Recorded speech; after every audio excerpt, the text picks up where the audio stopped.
The push for the playoffs and playoff positioning continues here this Friday, presented by YMCA of Greenville, as the Greenville Triumph play host to Northern Colorado Hailstorm FC at Paladin Stadium. Just the second matchup of the season between these two clubs right here on ESPN+. My name is Mark Schoenster. Alongside me is Ross Davenport as we look at the standings, brought to you by Hopkins Eye Center. Ross, the Hailstorm currently having to bounce back into one of those top two spots for the first time in quite a while. Meanwhile, Greenville still looking to lock up an X next to their name. Hailstorm could really use a win here to stay in touch with those top two teams. As for Greenville, the number to keep an eye on is 5. That's the number between them and Tormenta. Win for Greenville tonight and a Tormenta draw or loss tomorrow means Greenville clinches a playoff spot. Well, this is only the second time these two teams have played this season, as I previously mentioned. The other time they played, no goals scored in that one, a 0-0 draw over in Northern Colorado earlier this year. Yeah, Greenville, they got off to a good start in this one. Had 3 shots in the first 18 minutes. Only 1 of their 11, though, were on target during the game. Coutinho hit the post. Noko had 2/3 of the possession, had some late chances, but just couldn't find the winner. Maybe not. They've obviously been shut out in their last 2 games coming into this one as well. Trying to find their spark offensively. Someone who has been the offensive weapon for the Greenville Triumph, Leo Castro, the veteran who came in at the beginning of the season, and he has demonstrated that prowess throughout the year. Yeah, the 34-year-old Colombian comes into tonight, goals in each of his last 2, a dozen strikes on the season, his first in League One. He might only be listed at 6 foot, but he plays much bigger than that. He's a constant presence in the air. 6 headed goals this season, but he can also shrug off defenders and streak away like he did last week there against Richmond. Well, when it comes to trying to rekindle that offensive juggernaut that is this Northern Colorado team, Marky Hernandez has been a guy who's been good recently, and they may be looking to him to create something this evening. For sure. Only his 7th start of the season tonight, but Marky's a guy, he's thrived off the bench throughout his career, previously with Chattanooga. He's quite comfortable in either role. He's coming in tonight, best form of the season, technically sound, low center of gravity, and he'll be on that left side tonight causing Jamie Smith all kinds of problems. Looking to bother this Triumph defense. Meanwhile, Greenville looking to own an honor of shutting out the Hailstorm 2 times in a year, not allowing any goals in the season. But of course, Ammon Zayat's crew have something else in mind. Let's see what happens on the other side of this break. 90 minutes of football action coming your way.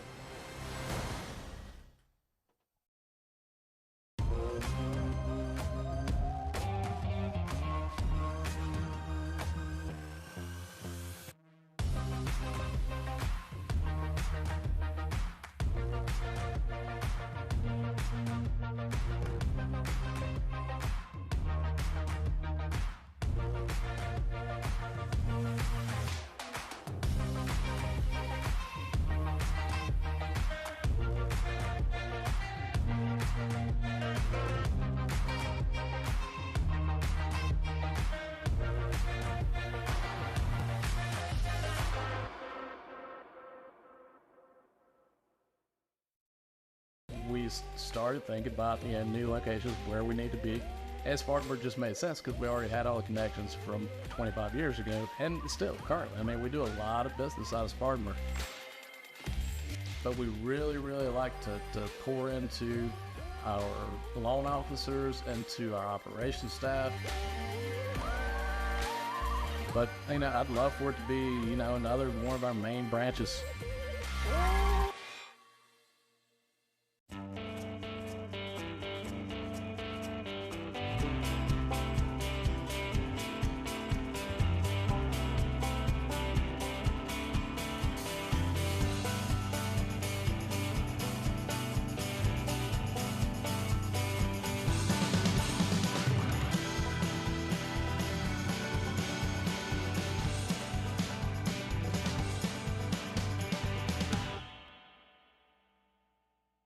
At Piedmont Natural Gas, being a part of the communities we serve is important to us, because to us, community begins with you. We strive to address the needs of our communities by investing time and resources to help improve the quality of life for our customers. For over 60 years, we have funded programs that support education, the environment, and community impact. Our Energy Assistance Program, Share the Warmth, helps customers pay their energy bills.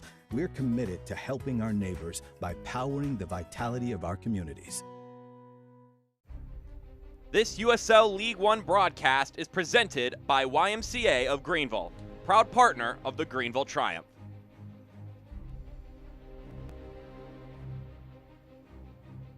As we welcome you back here on ESPN+, let's take a look at our starting lineups brought to you by Spartanburg Regional Healthcare System.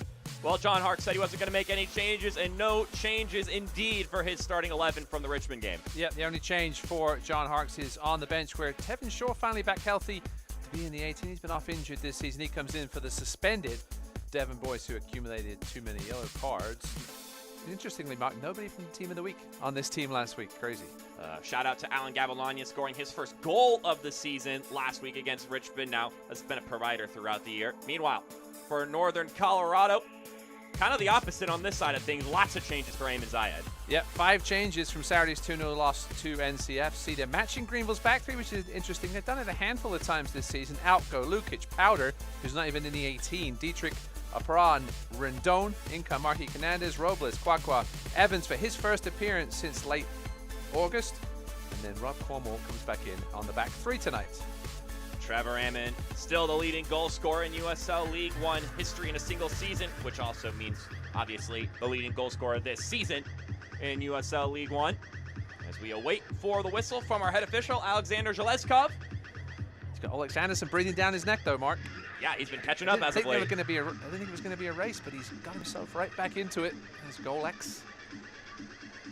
They'll be kicking off right around this time as well today. Big game between North Carolina FC and Union Omaha. Yeah, Hailstorm fans would certainly love a draw in that game. We'll keep you abreast of any action over there in that one.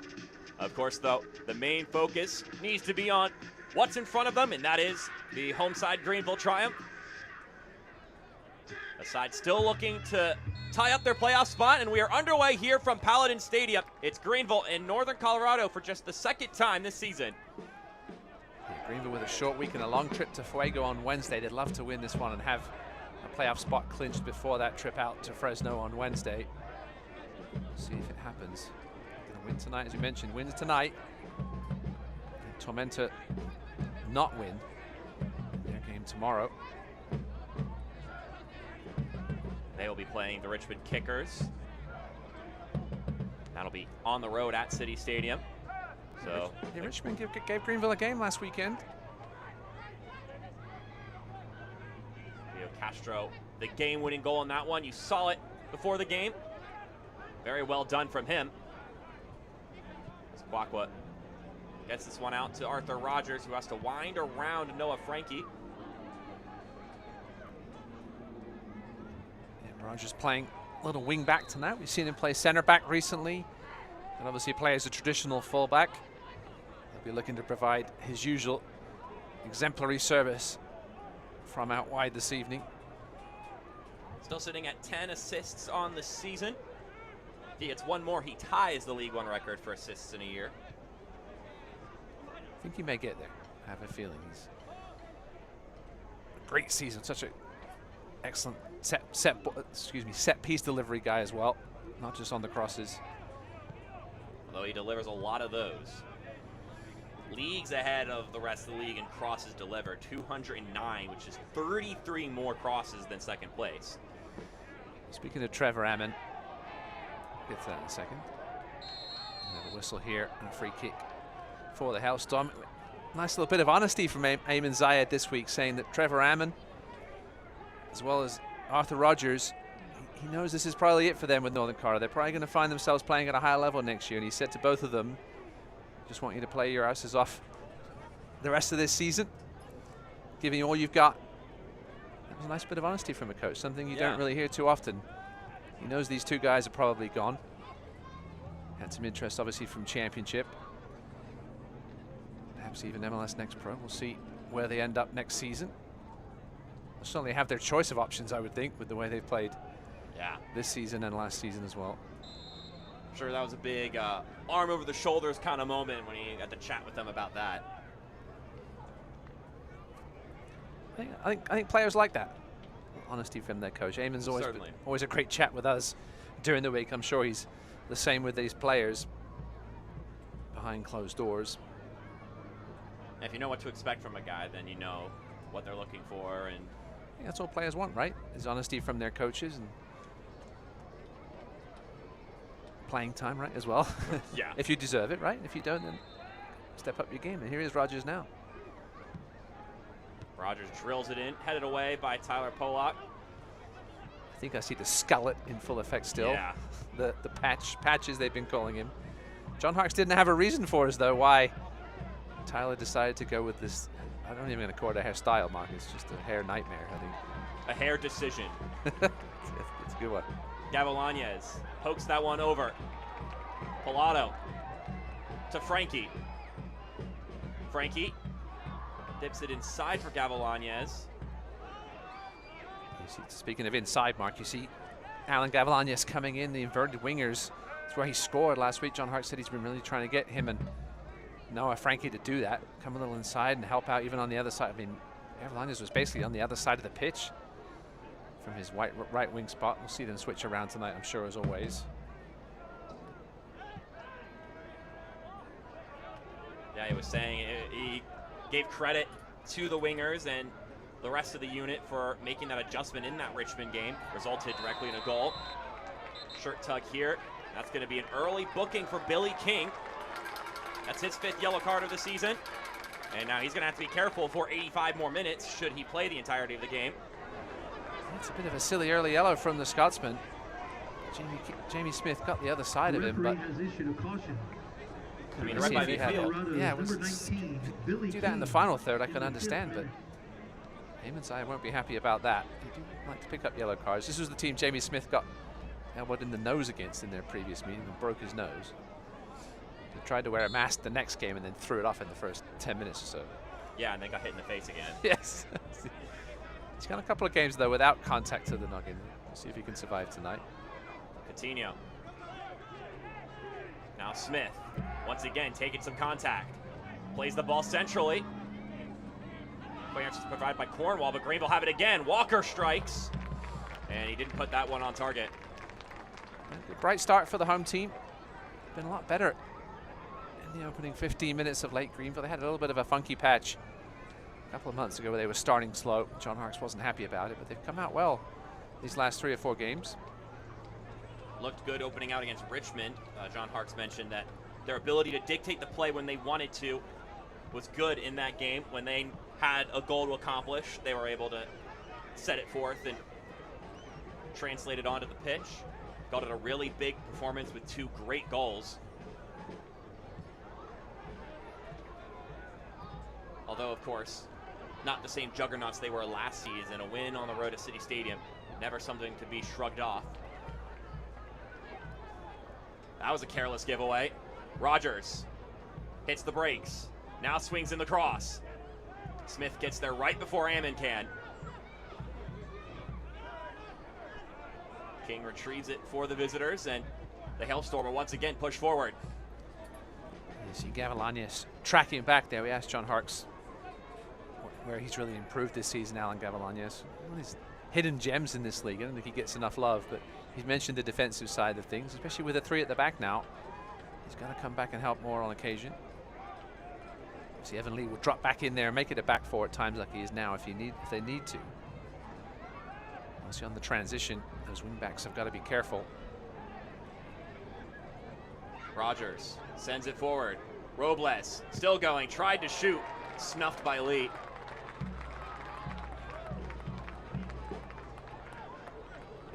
John Harkes in pink tonight? I was just about to say the same thing.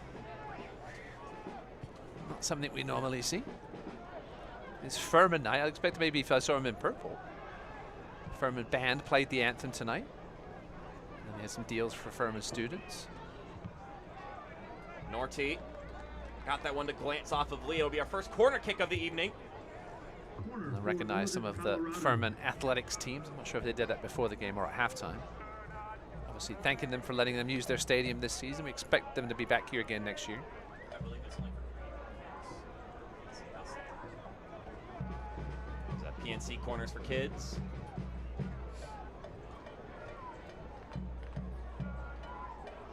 Arthur Rogers. Oh, so deadly from the dead ball. That one's a low driver. And ultimately, not one of his best works. That was very unlike Arthur. See Castro tracking back. That was one thing Eamon Zayed said about Leo Castro. That he works his socks off defensively for a striker, especially a solo striker in this system. This one comes down. Robles He was offside, and it appeared to be so. Gavilanes' hand goes up in the air immediately.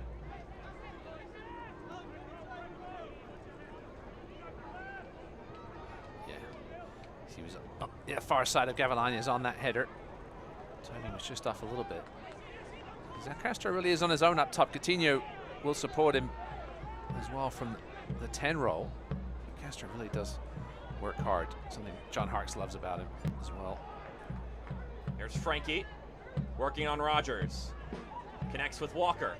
Walker chips it inside. Not a bad idea. Frankie made the run. It was just a little too far ahead of him. And into the hands of Lilo Delgado. First chance to say his name today. 11 clean sheets. One of the league's best. Both just in that category, but also as a goalkeeper himself.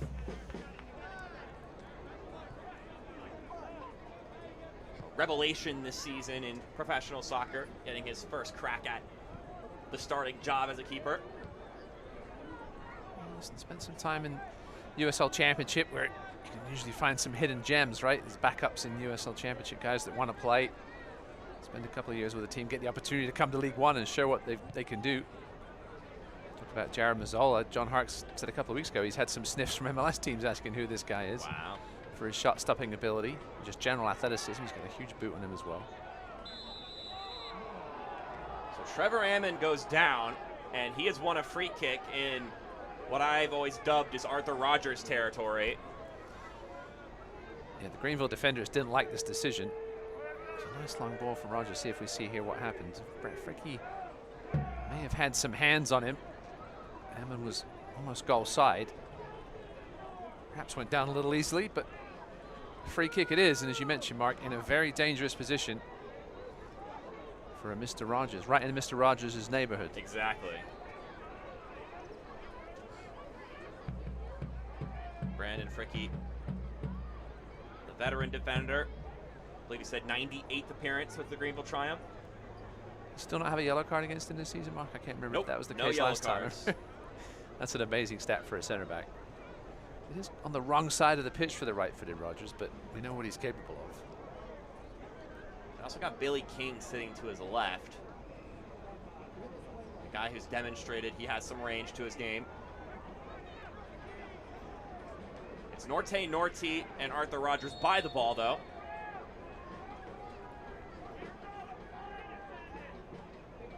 Rogers takes it, and it's into the hands of Mazzola. And Mazzola saw that one cleanly. Didn't have a ton of movement on it. Easy save in the end. And the man from Quinnipiac. We have a goal in the other game tonight, Mark. Wow. North Carolina with a 1-0 lead in the 11th minute in Cary. Trying to snap that Union Omaha 10-game winning streak, which is incredible. But if there's ever a place for that streak to end, on the road against North Carolina FC, I think is the most excusable of losses. Well, NCFC, I think, just the most consistent team of the season. Omaha got off to a bit of a slow start. Hailstorm had that one little bit of funk before their latest unbeaten run. Yeah, NCFC just seemed to have been the most consistent team all season.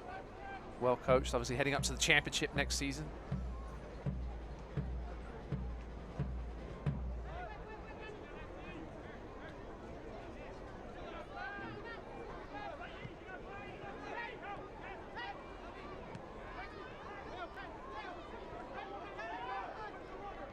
Rafa Menskin with the goal. Robles out to King. King steps inside the 18, plays it back. Norty shoots, it deflects off the back of Evan Lee. It's back over to Billy King. Tidy passes here from the Hailstorm. King switches the vantage point. Now they look for another avenue to break it in. That was fortuitous. Norty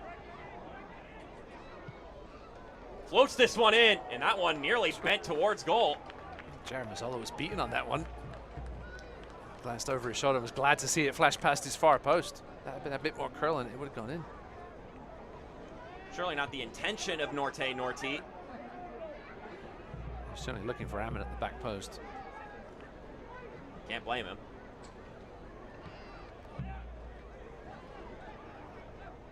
The patch isn't as patchy tonight with Tyler Pollack. It's almost turned into the natural hair shape of Tyler Pollack. Becoming more of a sheet as opposed to whatever it was on Sunday.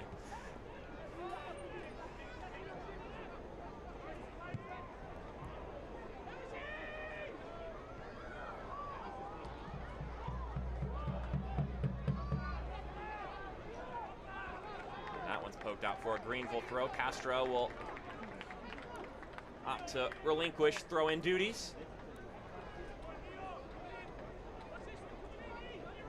And now Gavilanes will give it away. So that thing stands. North Carolina with a 4-point lead now. Only 2 games left on their end. Omaha would still have 3.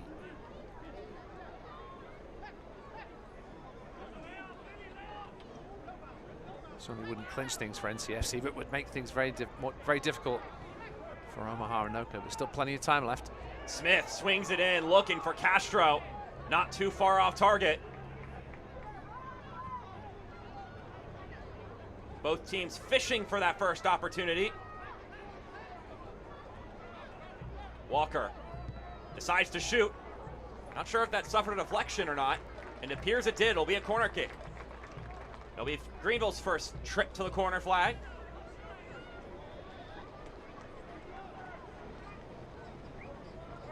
This PNC corners for kids will be the first one of the evening for the home side. Kids, taken by your Greenville Triumph.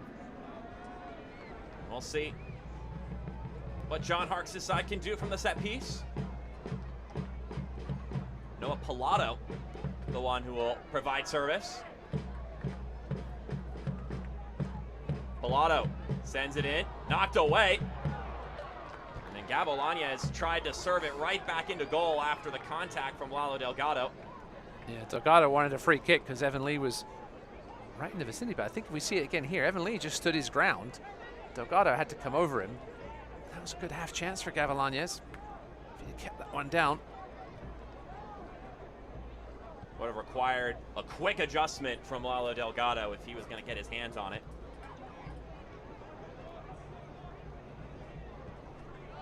Cornwall finds Leo Fola. And it'll go over to Breck Evans, getting his first appearance since August 23rd. Yeah, great to see Breck Evans back. Nasty ankle injury. Missed the last month plus. And we talked to Ammon Zayed at the beginning of last season. He said he was the first guy he signed. Obviously with plenty of USL League One experience. And there's the 2 guys in question right now, Ammon Zayed and Breck Evans.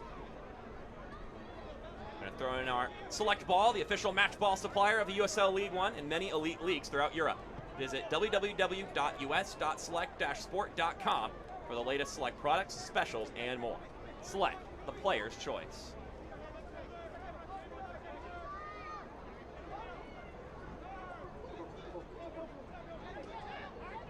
King will have to retreat to midfield, had 3 green jerseys around him.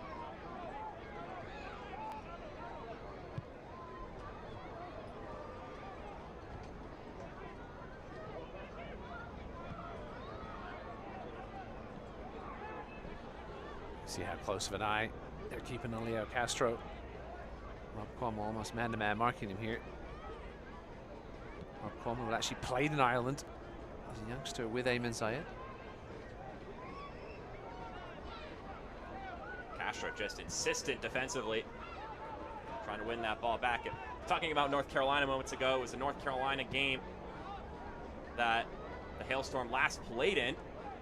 Oh, that's a little precarious from Mazzola. A 2-0 loss at home, though, and Ammon Zayed said, look, the visitors deserve to win that game. Mentioned the outrageous away form that North Carolina has had this season, and he said, we analyzed everything about how they play on the road, and they showed up doing just that, and we played into their hands. They hurt us in transition. They got a set-piece goal. It's pretty standard for John Bradford's side when they play on the road. You got to be annoying when you are on the road because you take the advantage of whatever opportunities you get. No, I did that game. They were just, as he said, just had an off night. They were never really in it. North Carolina got the free kick from Garrett McLaughlin and then the goal from Olex. Northern Colorado didn't really do enough to challenge them. Listen, North Carolina's defense is certainly playing as well as any right now. Gavilanes switches the action and does so nicely there in tight space. Now it'll be Frankie and Polak. He sends it inside. Coutinho slips it through, still going. And that's poked out by Cornwall for a corner kick. Yeah, Noah Pilata was waiting to fire one on target there. Just got taken off his toe by the toe of Rob Cornwall. Nice little exchange there between Polak, Coutinho, and Pilato. And there'll be another PNC's corners for kids.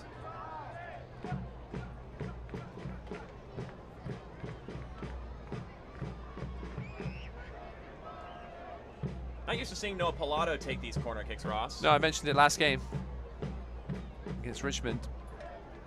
John Harkes has been trying to find somebody to provide good service. We see Gavilanes normally from the right. We've seen Coutinho in the past take the corners as well. Devin Boyce has had opportunities to do so as well when he starts. Yeah, Devin Boyce is an unfortunate timing for that yellow card suspension. Talked to John Harkes about trying to figure out that right side, the right wing position. We've seen several players over there, Liam McKinnon, Devin Boyce. Obviously, Gavilanes as well has been out there on occasion when he flips the wings. He hasn't quite figured out who to play. And Devin Boyce, I think we all thought he would have a little more of an impact this season, Mark.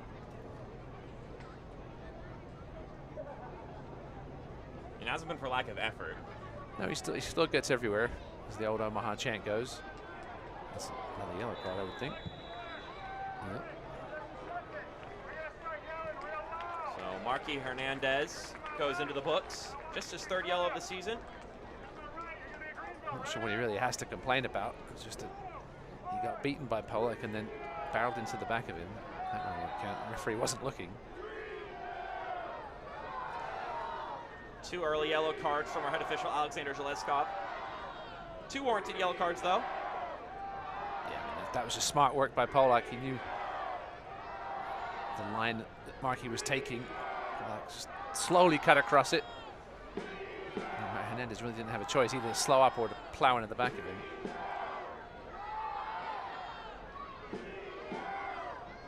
You know, those contacts just hurt a little bit more at this point in the season with how many games both these teams have under their belt. John Harkes mentioned at this point in the season, they've had 126 training sessions as of Thursday. Thank you, Furman Dance Team, for helping tonight's Noco now the league leaders in yellow cards, just overtook Lexington with those first 2 tonight. They were 1 behind coming into the night with 86 versus Lexington's 87. Greenville with only 65. Great discipline, as always, by John Harkes' boys.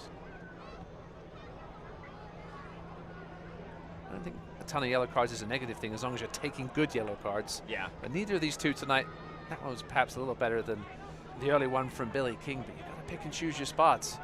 Save those yellow cards for the important moments when you need to commit a professional foul, perhaps. This one chested down, but losing his footing there. I believe that's Aaron Walker. Maybe Noah Frankie. Don't miss a minute of the action in 2023, whether your club is on the road or at home. Catch nearly every second of USL League One action on ESPN+, the home to the USL, La Liga, the Bundesliga, UFC, and more. Sign up today at plus.espn.com.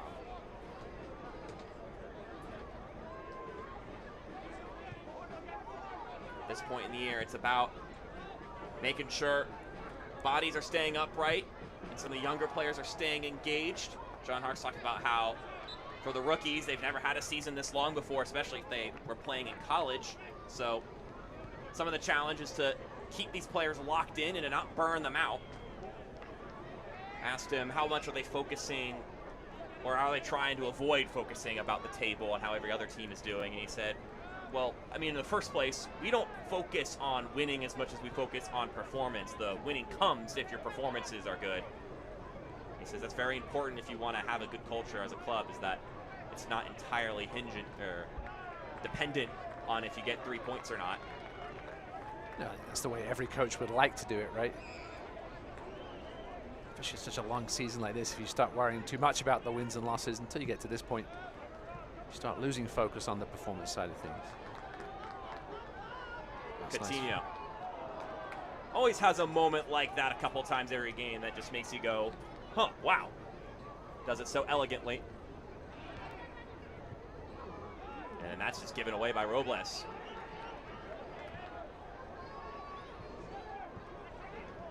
Walker holding things up. Talked about the rookie wall. We asked John Harkes about Liam McKinnon.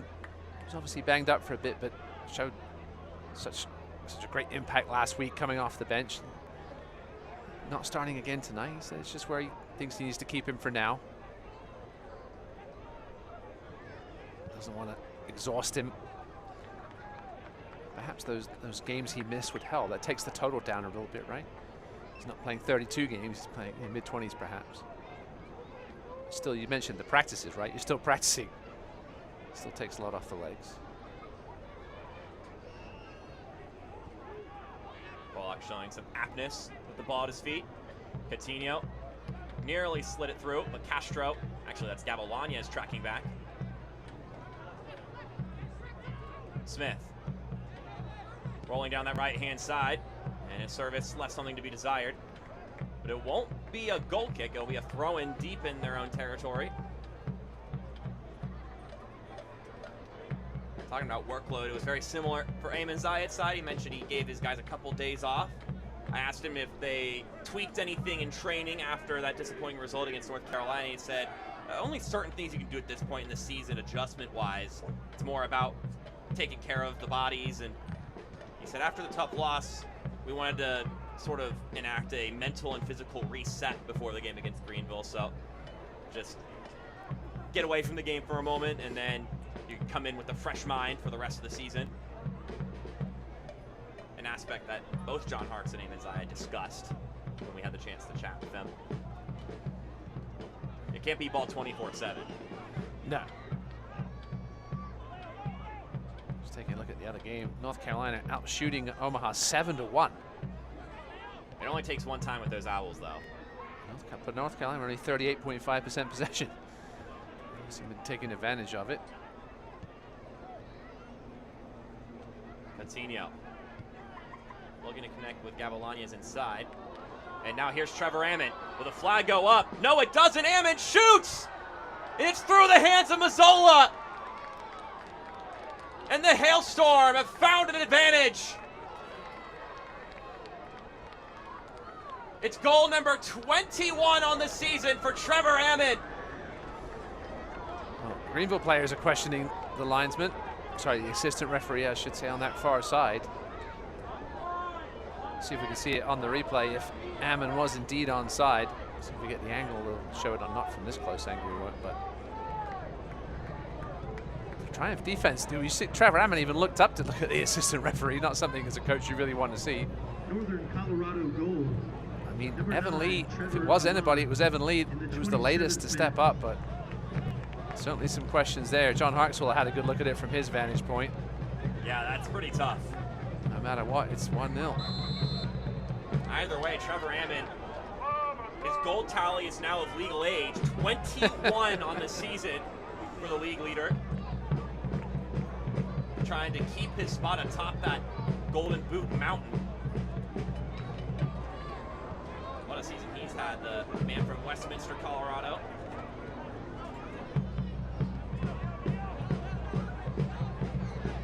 John Harkes says he's one of those strikers that won't do much. He'll just pop up in situations like that and they'll make you pay. That's exactly what that was. Yeah. Nice ball. Whether he was onside or not, we may never know. Doesn't matter to Ammon if it was a right call or not. If he gets the opportunity, it's his prerogative to take advantage of it. Jared Mazzola got a good piece of it. Just couldn't keep it out. Let's pull for Evan Lee there. Castro goes down. Be a free kick for Greenville.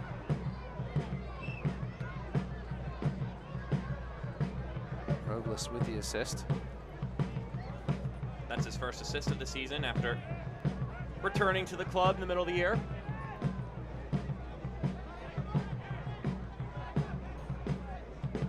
And that's the kind of thing this Hailstorm team can do. Talking about Northern Colorado with John Harkes, he said, look, it's a team that, even though the last two results haven't gone their way, they're a confident side with so many great attacking players.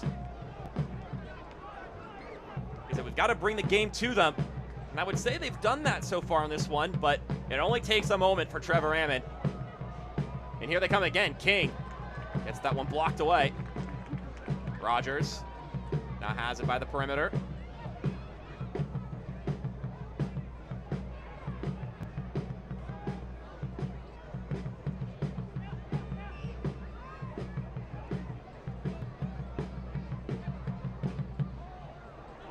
Cornwall waltzing forward. Here's the ball inside.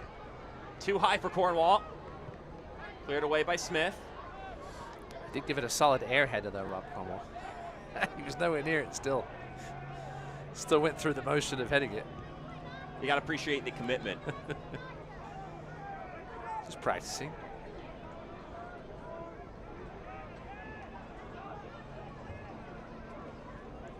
There's Rogers.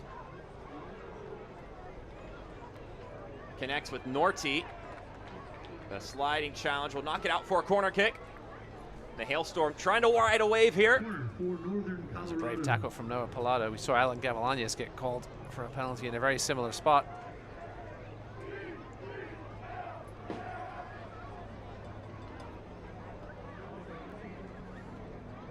"30 minutes in, the difference. Just 3 minutes ago, a ball from Danny Robles to Trevor Ammon. Two returnees this season. Rogers, another one of those guys, sends it in. The header on goal's off the post and in! And the Hailstorm up to a 2-0 lead.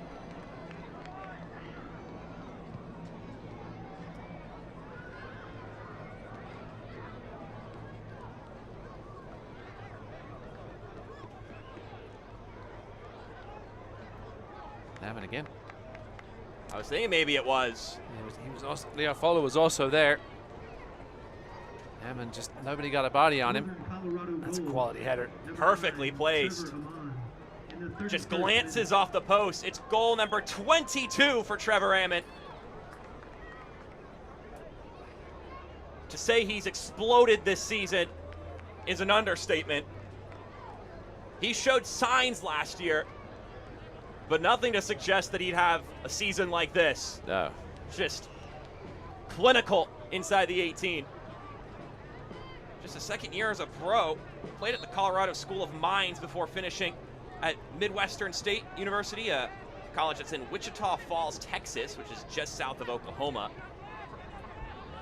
You wonder how many college recruiters are watching his success at the pro level and just shaking their heads saying, how did I miss on this guy?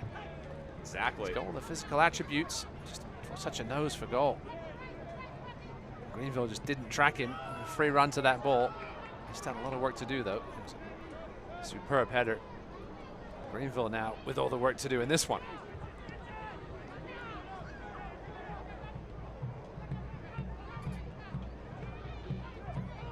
It's a sign of those quality teams.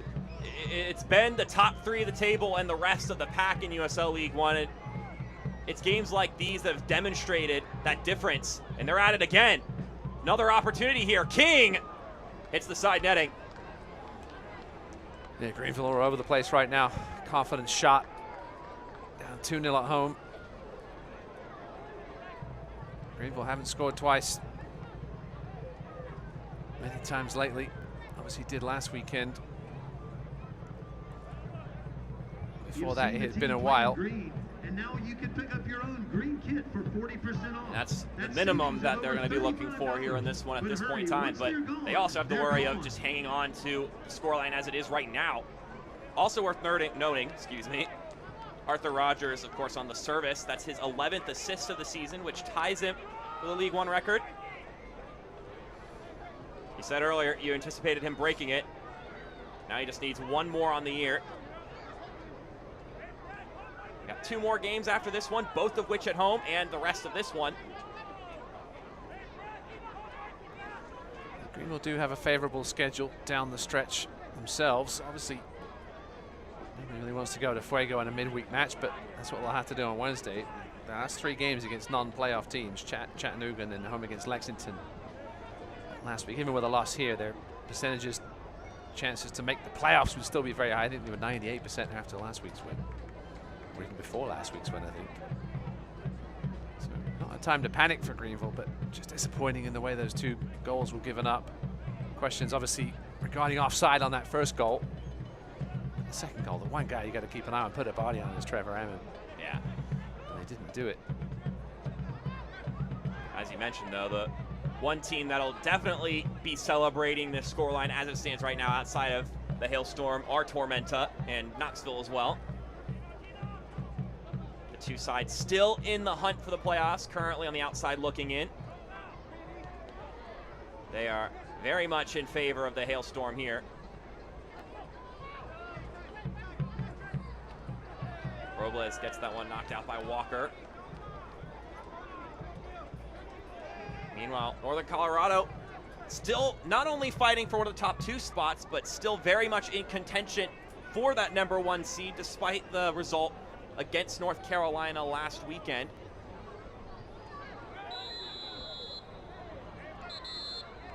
Still anyone's game between those 3, and I've been saying it for a couple weeks now, but I think the order of those top 3 could prove to be pivotal as far as who's hoisting the trophy at the end of the year.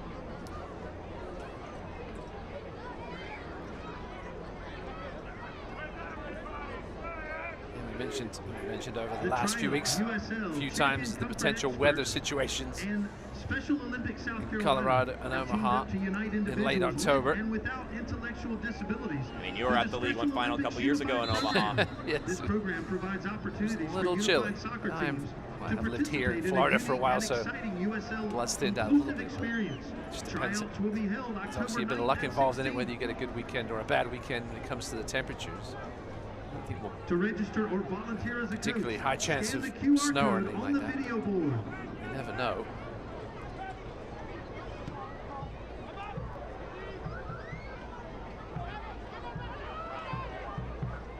Hernandez loses the ball. Pilato distributes it out wide. Castro is waved off.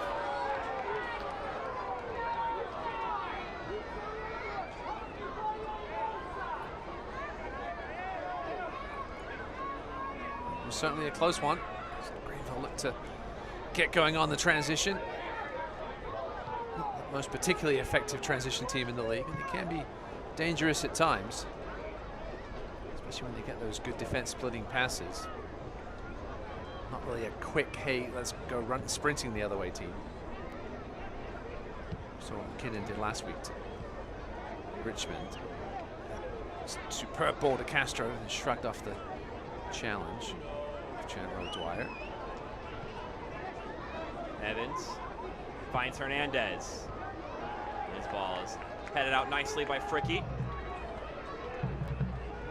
Frankie can't be so lackadaisical there. Rogers finds King. King squares it. Robles shoots and it's off the crossbar. I thought Billy King was going to have a crack at it first. I was disappointed that he laid it off for Robles, but what a strike by the midfielder. Just couldn't keep it down. Even losing the midfield battle at the moment. It seems every time they get the ball in that midfield, there's 2 or 3 Hailstorm players around them. They haven't been able to solve it since those first 10 minutes or so. They're going to try and go a little more direct now. It's a good ball. Gavilanes has to go all the way to the corner to retrieve it. And it's going to be a goal kick. Here's a look at this opportunity from the Hailstorm. Fractions from being up 3-0. Set up perfectly for him. A couple of inches off the ground. Enabled him to get the power behind it, but just needed it a couple of inches lower. It would have been 2-0. 3-0.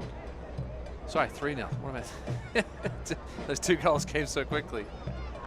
Just 4 minutes separating the brace for Trevor Ammon in this one. That would have been game over, you'd have to think. Greenville now just trying to hang on till the half. There's some good offensive options on the bench, though. Mentioned the likes of Liam McKinnon. And no Devon Boyce tonight due to yellow card suspension. See Fernando Garcia, the new addition, Jacob Labovitz as well. Three pretty potent attackers on their day when they need to be.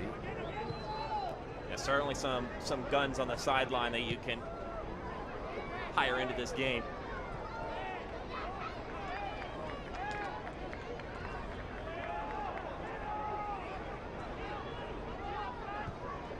That's certainly an assortment of options that John Harkes will be pondering going into the break, and is probably already stewing over as the game is going right now.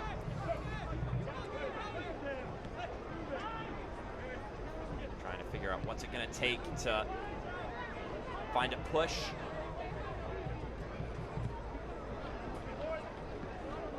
Smith. It's been almost 25 minutes since Greenville's last shot. It came from Alan Gavilanes in the 16th minute. There was a good stretch there. Greenville was looking positive and the more likely side to score, but the Hailstorm are so proficient at taking any given moment and punishing you for it. Something that all three of those top three teams have really thrived in this season. Two concerning stats for Greenville. They've only won once in 12 outings when conceding the first goal this season. Meanwhile, Northern Colorado, 12 wins, 2 draws, no losses when conceding the opening goal in League One.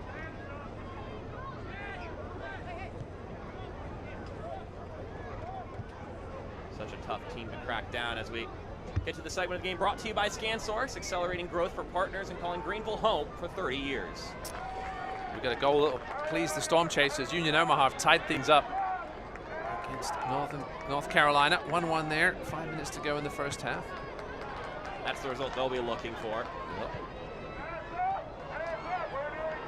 Norty once again steps on a pass. He's really started to make his presence known in this match. Listen, this Norco team is stacked, Mark. There's talent all over the place. They have their off games occasionally, but when they can put it together, it can get ugly quickly for the opposition. Robles doing what he can to maintain possession for the visitors. Well, that was well done by Ammon. Hernandez tried to shoot.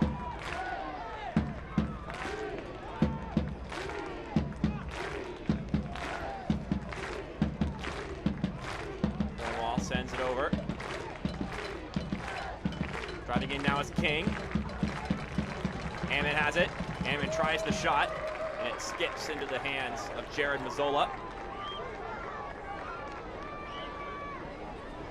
Lots for John Harkes to talk about here at the half. His team got off to a bright start, but then Colorado just played their way back into this game. And they fed that man.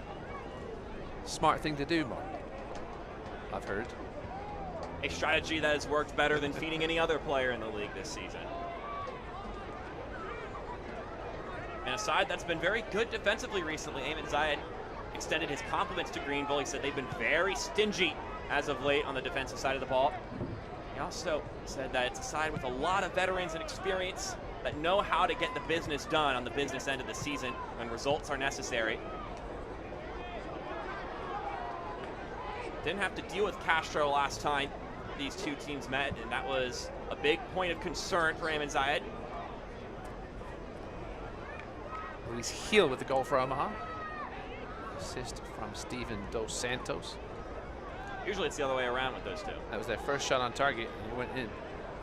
Like I said, only takes a moment for those Owls, or for North Carolina, or for the Hailstorm. I think that's what's really separated the top three teams at the table.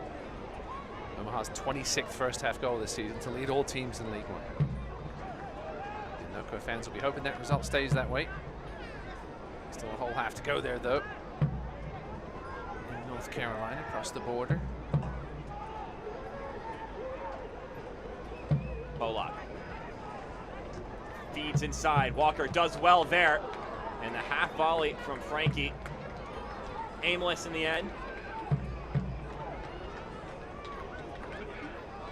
He's already worked up a sweat over on that left side. Those wingers asked to do a lot for both John Harkes and Ammon Zayed.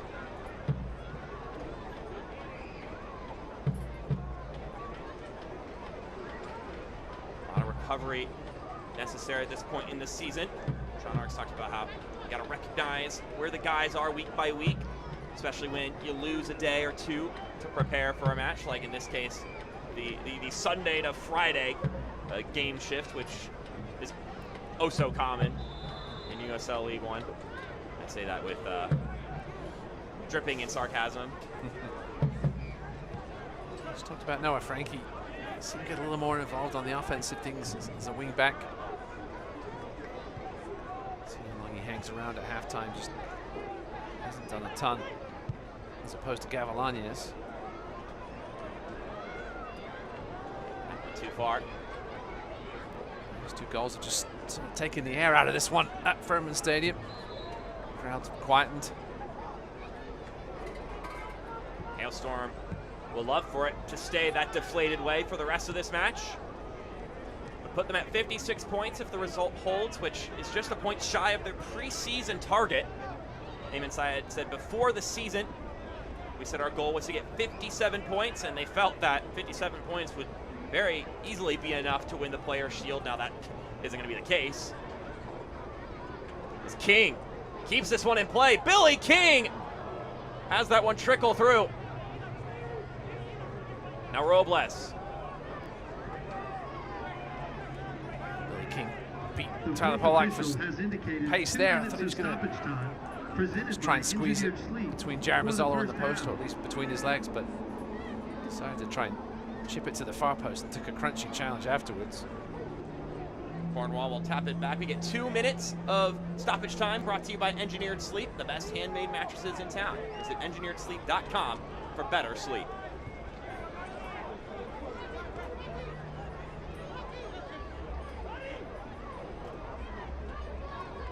Robles gets bested by Smith there, who does really well to get to Gavilanes.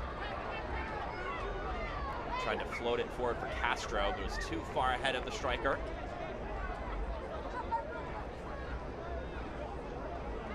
The level of performance from our guys, Omaha, North Carolina, has been incredible this year. Ammon Zayed sharing the love around about the teams that are all competing for that top spot. He said every past year it's been one team that rises above the rest, but there's 3 of them this year. When you think of North Texas in 2019, you think of Greenville in 2020, Omaha in 21, Richmond in 22, but this year there hasn't been that one side that has just been a step ahead of everybody else across the regular season. Halftime in Cary, 1-1 there. Nearly there in this one. Certainly won't be 1-1 here. Greenville got to figure things out here. They're going to have 15-minute chat to try and help that situation. Yeah, a bright first 15 minutes, but absolutely nothing since then in the final third. Noka with 9 shots already. And they may be looking for one more before that whistle.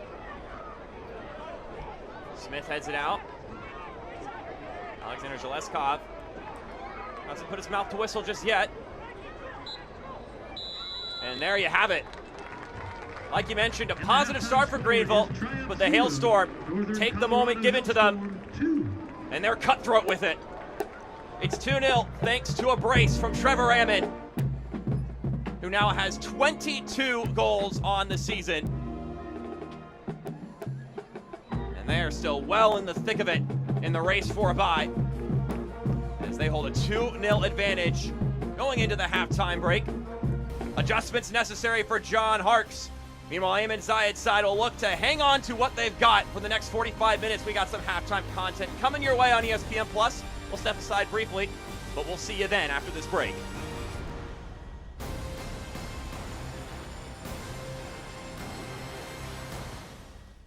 This is no sleepy-headed, moving in reverse kind of state. We're home to barrier-breaking humans who took $7 billion and invested it in microchips, potato chips? Nope. Education. This investment, it builds jobs and more jobs where people create things like flying. Not that. Who does all this? Forward-thinking pilgrims of change, like you. South Carolina. Now that's smart. You know, I'm just feeling a lot of pressure. There's big shoes to fill. It's your time now, Tommy. I know you'll keep it special like your dad did. If we can keep this business growing, I think that's the best way to honor him. I was there for him, and I'll be there for you. About this new location, He would have loved it, Tommy. Let's find a way.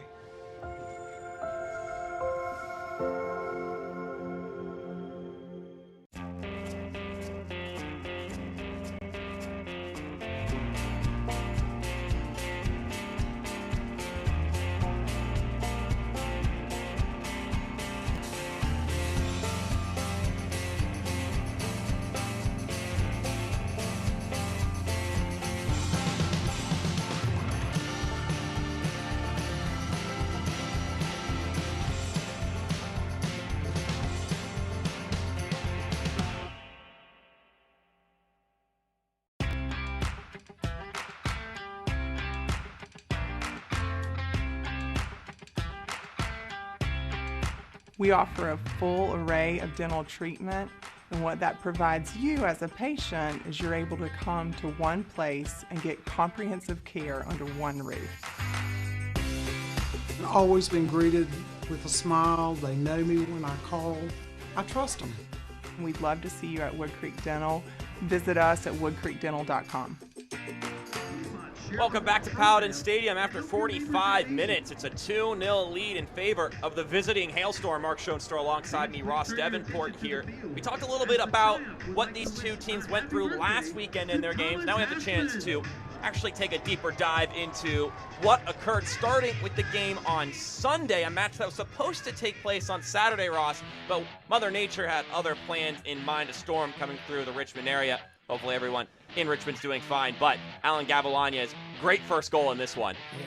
Greenville getting to the byline, something we really hadn't seen them do tonight so far, Mark, and Gavilanya's with a composed finish for his first goal of the year. John Hark said that he predicted Alan would score a goal going into that match, and he did so. Then maybe a bit of a lucky bounce, maybe a skillful touch with the knee from Ryan Sierkowski. Either way, a goal scored right before the halftime break by Richmond to make it 1-1, going into the locker rooms, and then Leo Castro with the app chip shrugging off the defender. Talked about just how impressive he's been this season. This would be his 12th goal of the year. Yeah, you had to feel for Will Palmquist on that one. He completely fell for the fake, and as a goalkeeper, once you're frozen, you're toast. And talking about toast, Garrett McLaughlin from the set piece spot, just cooking up something nice here on the road. North Carolina FC been road warriors this season, so good when visiting other locations. And like we discussed, lackluster from the Hailstorm that game, but they have bounced back in this one now with the 2-0 lead at halftime, which is where we sit now. What kind of adjustments will be made?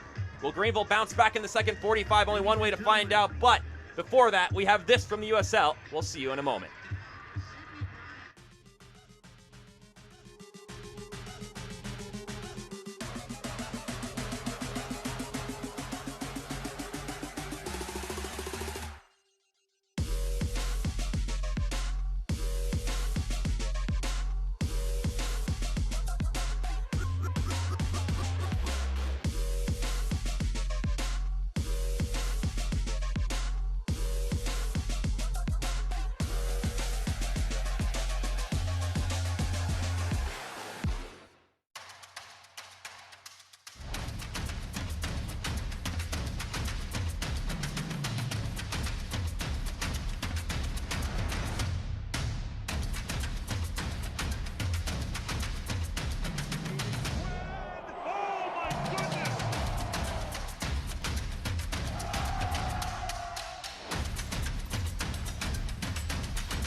We all have goals.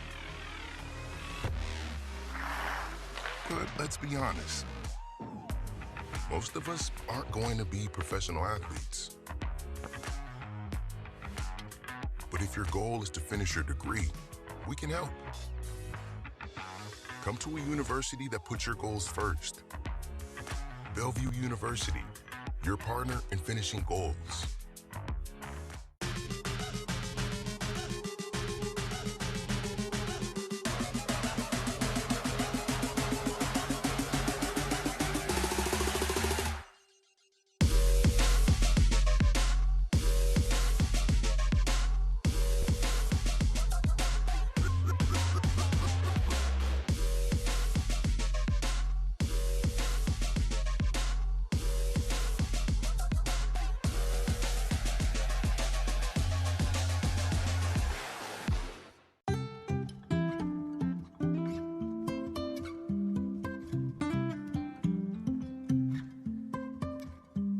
Life is a winding road,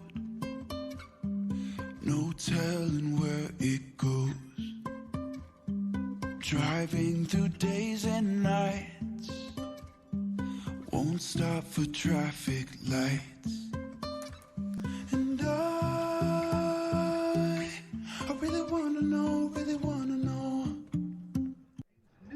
Welcome back to Greenville, South Carolina, where it's been all the visiting side, Northern Colorado, after 45 minutes. Let's take a look at our news and notes from around the USL League One. All the talking points worth diving into. Mark Schoenster alongside me, Ross Davenport. As we see, first off, Adrian Palaio getting signed for North Carolina FC, a side that always likes to push and develop youth talent there, coupled with the veteran stars they have on that team. Meanwhile, Union Omaha acquiring something a little bit different, a member to the ownership group. Welcome Nick Hexum to that party of things. And then another guy who is more of a recent addition in the recent history, Johnny Felipe, got on loan from Hartford to Chattanooga, has been an impact since he's joined the Red Wolves, and he had one heck of a game last weekend against Lexington. Had a knuckling finish, 2 assists in that one in Chattanooga's 5-3 victory on the road against Lexington Sporting Club. Only one member of our match here tonight on the team of the week, and that's Arthur Rogers, who won that acknowledgement last week, so congratulations to him. Now let's take a look at the scores from last week, including the game today. We mentioned Greenville 2-1 against Richmond, a 2-0 loss to North Carolina for the Hailstorm. The big game last weekend was Tormenta versus Knoxville. That was not quite a last chance saloon, but if one of those teams is going to make the playoffs, they needed to win that game. Tormenta were the winners in that one, keeping themselves within striking distance. And then, of course, we have the halftime score, bottom right corner, between the top 2 seeds between the Owls and North Carolina FC. Now, it is Friday, which means we've got some games tomorrow. Some big ones. Again, Knoxville, Charlotte at 5 o'clock. Very important for Greenville because right now they currently sit in the 5th spot. Now, they got their own issues to deal with in this game, but if they could find a result, they're going to be hoping that Knoxville can pull off the upset against the Jacks.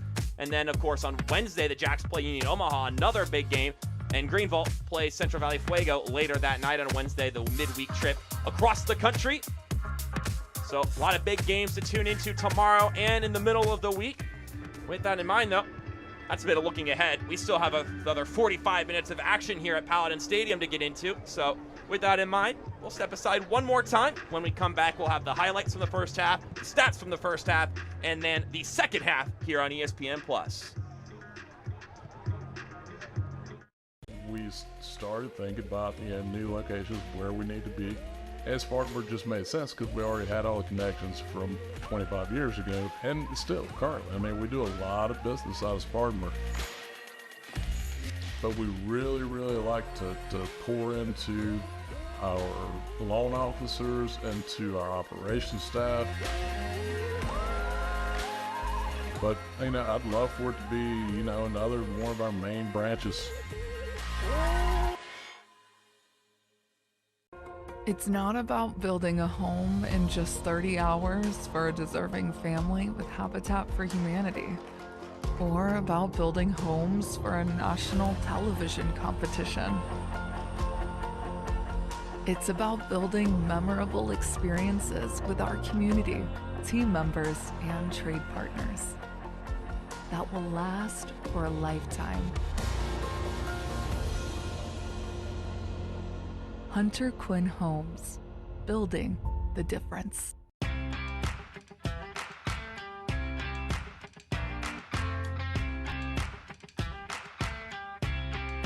We offer a full array of dental treatment, and what that provides you as a patient is you're able to come to one place and get comprehensive care under one roof. I've always been greeted with a smile. They know me when I call. I trust them. We'd love to see you at Wood Creek Dental. Visit us at woodcreekdental.com. Fifth Third Bank. Yeah, it's a quirky name. But here's the thing, 5/3 equals 166.7%. So we put 166.7% into everything we do. Like automatically getting you your paycheck up to 2 days early, giving you well-deserved extra time to avoid overdraft fees, and helping you borrow from your future self. This is banking a Fifth Third better. Tonight's USL League One broadcast is presented by YMCA of Greenville, proud partner of the Greenville Triumph.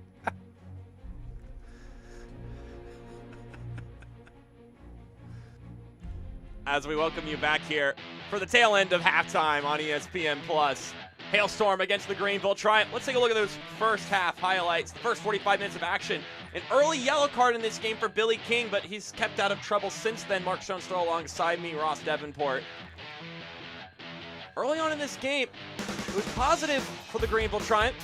A couple of chances for the Hailstorm trickled in there, but at the end of the day, it was still a stalemate. Also had this corner kick opportunity for Greenville. Alan Gavilanes tried to parry it back on frame. Couldn't quite connect.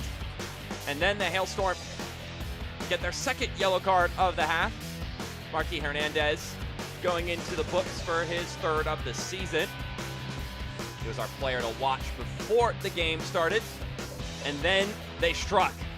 Danny Robles would get the ball back here. He'd see Trevor Ammon streaking ahead. Was he onside? Was he offside? Trevor Ammon, fly does go up, and he takes advantage, packs a punch on the shot, even though it made contact with Mazzola. It wasn't enough contact to stifle its trajectory, and Ammon gives his team the 1-0 advantage, arguably against the run of play. And then they would strike once again just moments later. It would be that man once again from the set piece spot being served up by none other than Arthur Rogers, who would tee up his 11th assist of the season. And then the man on the other end with twice as many goals on the year, just a kiss off the left post to make it 22 on the year for Trevor Ammon, and a 2-0 scoreline in favor of the Hailstorm. Just so well placed there. If you watch the run he made, Trevor Ammon, he started on the edge of the 6-yard box, made the curving run and completely lost Evan Lee. Had to go through traffic to try and track him, just didn't finish the job, and that was the result, unfortunately, for Greenville. 10 shots to 4 in favor of the Hailstorm. This is a little concerning, as is 0 shots on target. The last shot Greenville had was in that 16th minute one when Alan Gavilanes put it over the bar. These stats presented by Warehouse Services Incorporated. Let's see what these two teams trot out here in the second half, both in the squad sense, but also just in how they approach the game tactically. You expect Greenville will be throwing a little more forward. Meanwhile, the Hailstorm will absorb and counter, as they are so apt at doing. And here we go. Ammon Zayed side looking to stay in the thick of it in that race for number 1. Greenville still searching for that clinching win. They don't win with, or they don't clinch with the win, but they'd come awfully close to it. Once again, Mark Jones to Ross Davenport with you here on ESPN Plus. We appreciate you tuning in here this Friday evening.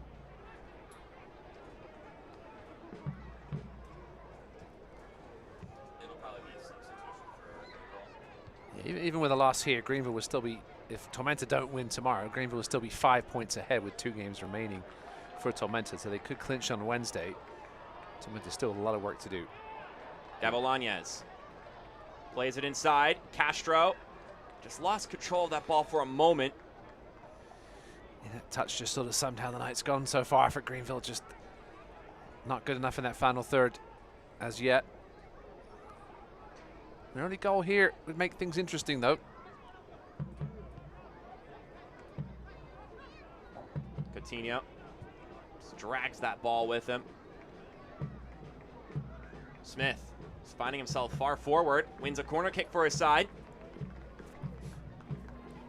Anything can happen on a set piece, especially if you target that man, Jamie Smith, who won the corner kick, standing over 6 feet tall. And this time, it looks it will be Alan Gavilanes who will go over. Yeah, but the swinger with the left foot. This PNC corners for kids.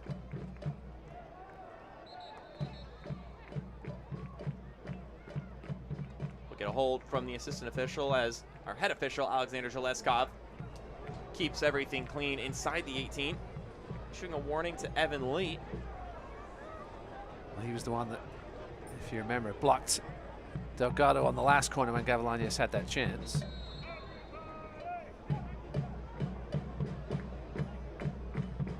Gavilanes with the in-swinger. He's looking for Jamie Smith. And that one stabbed by Coutinho. And it's going to be a corner kick. Thumbs up from the Brazilian. He takes it quickly on this PNC corners for kids. Gavilanes in some trouble. Will be a throw-in.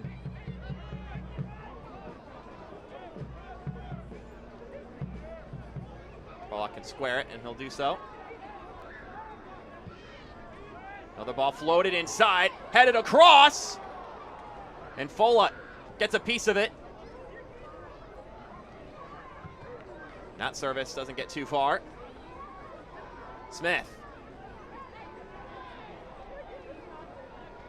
Greenville positive out the gates here in the second half.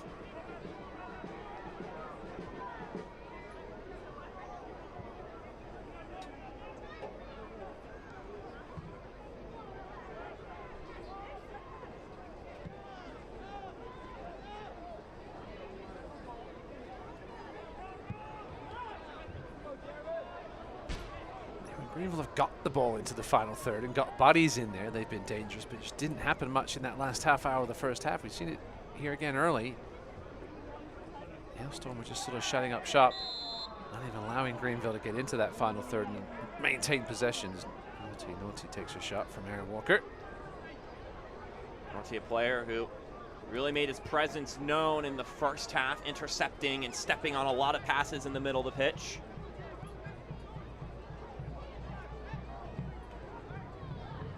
And Aaron Walker will be going at it. The rest of this one, both jockeying to lay command on the pitch. There's John Hartz, over 60 career victories as the head honcho for the Greenville Triumph. Coaching forward. Could be coaching forward Madison with those shirts, Mark. Yeah, he could be.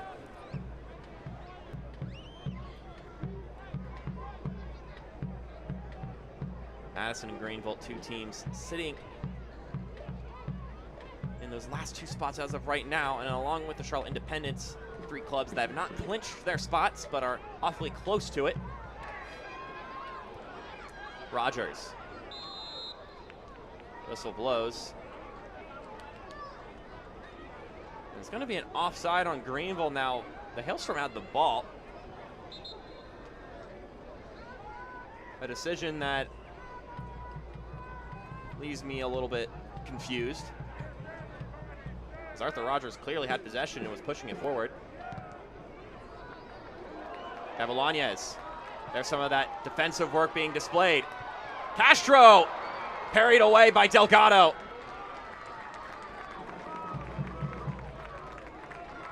Another positive moment for Greenville, and really the first time Lalo Delgado has been called to action. Outside of that one corner kick exchange. First real save of the match, though, for Lalo. It was a good one. Good strike by Castro. He struck it quickly, looking to get Delgado perhaps off guard. He got down quickly to his left, palmed it away. That was another moment Alan Gavilanian is demonstrating his improvement defensively. John Harkes describing him as turning into a complete player. There's just moments before our clip here, and then Delgado stretching out to stop that one. The veteran was looking to tuck that one into the side netting on the right hand. Billy King coming the other way. Still Billy King. Pokes it out. Hernandez. And that one kept in play by Frankie.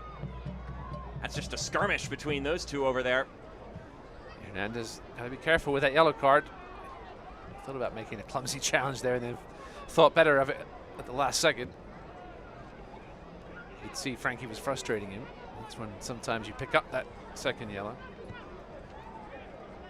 It's always difficult if you pick up that early yellow, that you got to make sure you remember that you have to operate knowing you have that yellow card for a good stretch of the game, especially when you have to go into the break and then come back out. A lot of time has transpired since he received that booking. So a moment of proper conscientiousness there from Marquis Hernandez. Yeah, I think we'll likely see him leave at some point in the second half, as well as Billy King. Ammon Zayed doesn't want to lose either of those two. All these crucial games down the stretch. Noko home against Madison, home against Chattanooga to finish things off. Delgado looks like he has something in his eye. He lost his contact lens. Remember those days as a goalkeeper, you can't do much with the gloves on. Delgado's got to put his hand down. Let somebody else help him out. Just get more dirt in it. Well, I guess it's not dirt in this case with the turf, more the maybe there's pellets. Those little pellets. Those nasty things that end up in your shoes at the end of the night. I find those things in my bedroom randomly, and I'm thinking, oh, it's been 2 weeks since I played a game or done anything around turf. They love getting everywhere. We're seeing a lot of discussion about turf versus grass of late, with especially after the Aaron Rodgers injury. My school, FAU, was intending to go to turf on their football field and stayed with grass, which is great because it gives us the opportunity to host international soccer games as we have in the past there. It's a difficult decision for many teams and schools because obviously the cost situation, depending where you are in the country as well, with the weather. Turf is obviously an advantage in that department.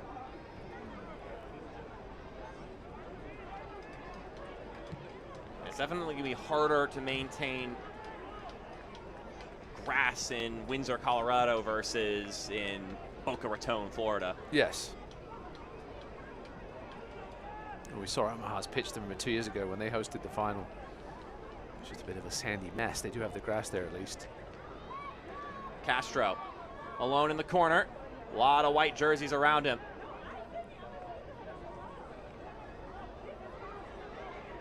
He needed some help there and didn't get it.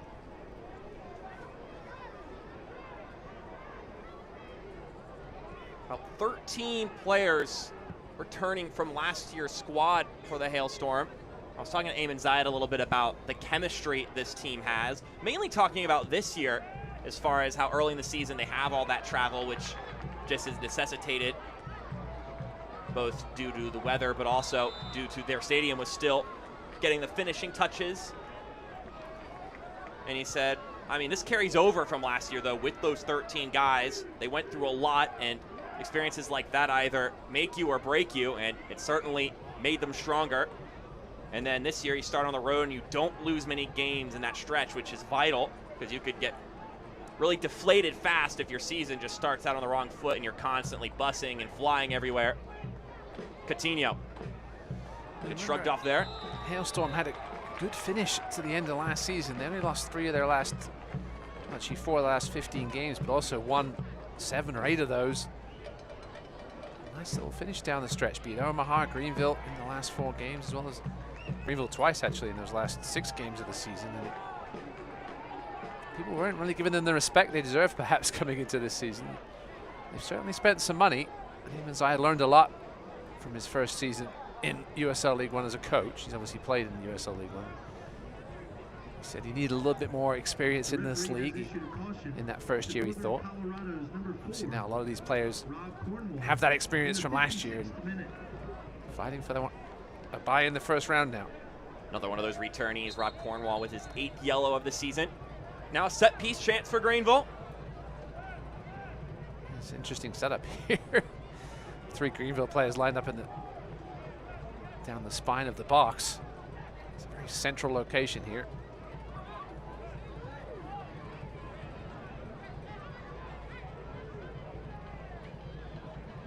One thing Greenville lacks a little bit is a true, reliable free kick threat. They do have guys that can crack them now and again, but they don't have that guy that you're particularly scared of, Mark. Right? Some of these teams do in League One. Certainly no Arthur Rogers on this Greenville side, or as Noko saw last week, Garrett McLaughlin taking a great hit from the set piece spot. It's taking us so long here, referee. I assume having conversations as he has done all night before these set pieces. Setting the wall. It's going to be a 6-man wall for Delgado. A little chip over the top here might work a bit, Mark, here if they can put it in on the penalty spot. Walker fires on the back heel, and that one well off target. So after all of that, pretty disappointing result from that set piece for Greenville, but Northern Colorado won't complain at all. Something Ammon Zide was talking to us about as far as his team is concerned. He said he's been telling the guys throughout the season to savor each moment. The season flies by, and before you know it, it'll be over. He also talked about how when it comes to the team bonding, those road trips are pretty important, and also those interactions outside the game are pretty big. He mentioned that him and some of the other guys play Settlers of Catan, which I'm a personal fan of. Ball floats inside, headed on by Castro. Didn't get heat on it. Lalo Delgado able to clutch it and keep it safe. Yeah, I think with the loft of that cross, the only way Castro was going to beat Delgado was to nod it back towards the other side, and it was a good defensive effort by Cornwall. Did just enough with the body to force Castro off target. Not the original target, he was on target, but I think he was trying to knock it back towards the other post. Experienced defender Rob Cornwall working on that veteran Leo Castro. You pointed it out in the first half that he's on him like glue, and so far Rob Cornwall has done well with that assignment. I talked to Ammon Zide last week when Arthur Rogers was playing center back against North Carolina. He said in their first meeting, Arthur asked to mark Alexanderson basically out the game and did such a great job. They tried again last week. Wasn't to quite as much success. A solid back line here. Done well with this little 3-back system tonight. And matching Greenville toe-to-toe. The 3 at the back and the wing backs. The hour mark in carry. Still 1-1 between North Carolina and Omaha. Omaha playing their way back into that one.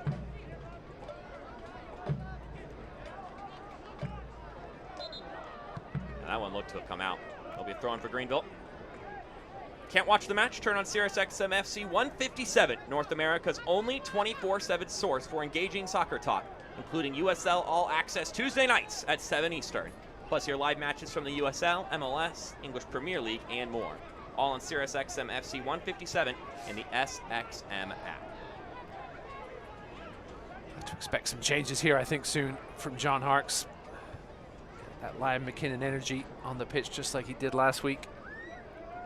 Difference maker. The assist on the game winner. Polak will take that one happily. And that one stepped on by Hernandez. He's got a man running to the right. Tried to float it over to King. It was well read by Markey. Good run by Polak. He saw exactly what he was trying to do. Stepped in front of it. Here come Greenville. This one slipping through. Castro goes down. No foul called. And the boos come raining down at Paladin Stadium. But Alexander Zalewski says play on. I'd like another look at that one. Ammon Zayed complaining about last week how many penalties his team has given up. There was certainly some contact, it looked like. There was some half-hearted yells from the Triumph players. Obviously had a better view than us, Mark. But certainly looked to have been a slightly late challenge and certainly a decent amount of contact. Certainly wasn't an impassioned argument from Greenville, as sometimes you'll see.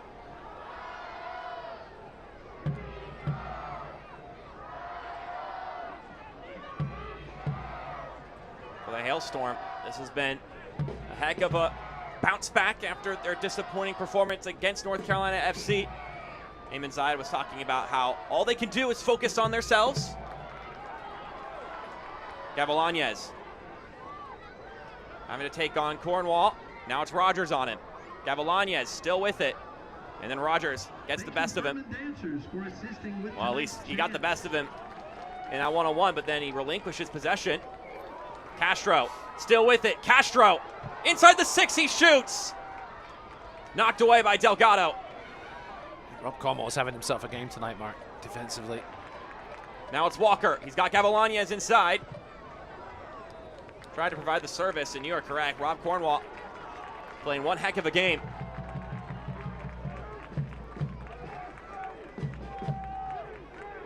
Lee to Gavilanes. Talking about how Cornwall's been on Castro and then doing well there against Gavilanes. Very different profile of a player. Here's a service from Gavilanes, headed away by Evans. And the Triumph will continue to pour on here. Almost 2/3 possession, and they haven't allowed Hailstorm to have a shot in this second half. It's been all Greenville. Can they turn it into something, though? Not this time.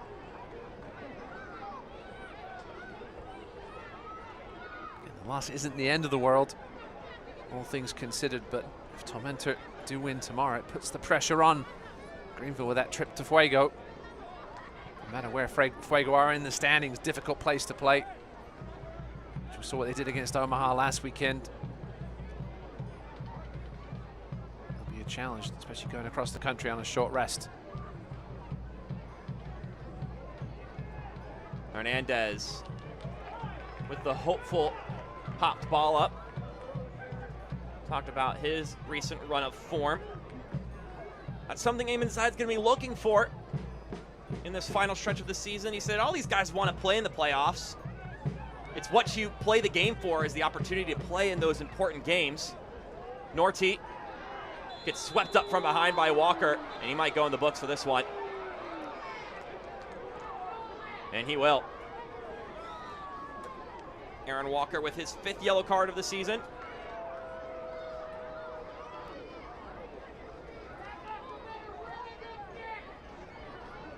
Yeah, that's as clean as they come on a yellow card. Walker knew it.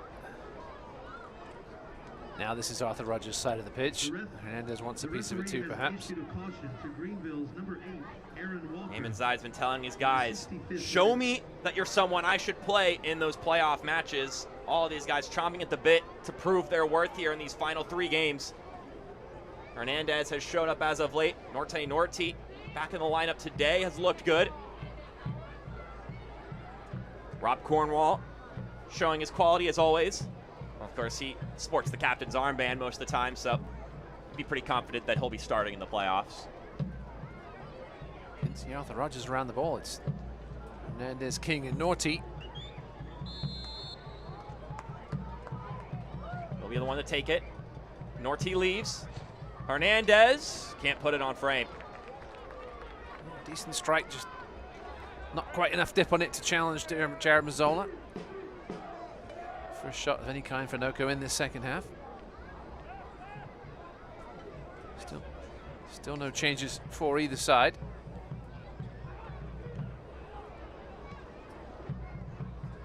Stepped on by Lee here. Walker, the 2 men chasing him down. Avalañez. This one goes behind Castro, and that's to his detriment.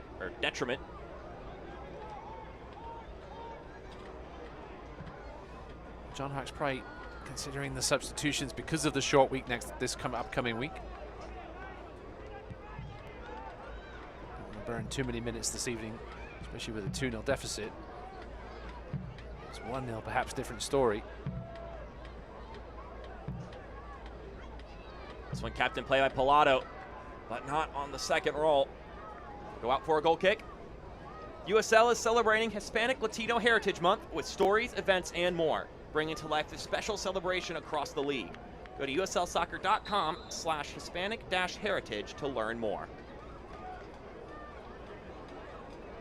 Ask John Harkes if this match against the Hailstorm acts as a bit of a dress rehearsal for the playoffs. This is the last team that's currently above the playoff line that they're going to play their next 2 games against Central Valley Fuego, then Chattanooga, and then they close the season with Lexington, so none of those teams will be in the playoffs.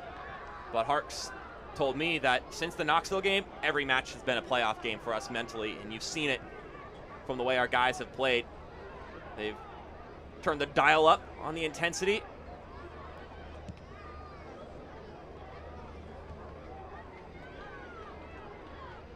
When talking about intensity, this Hailstorm team is full of it,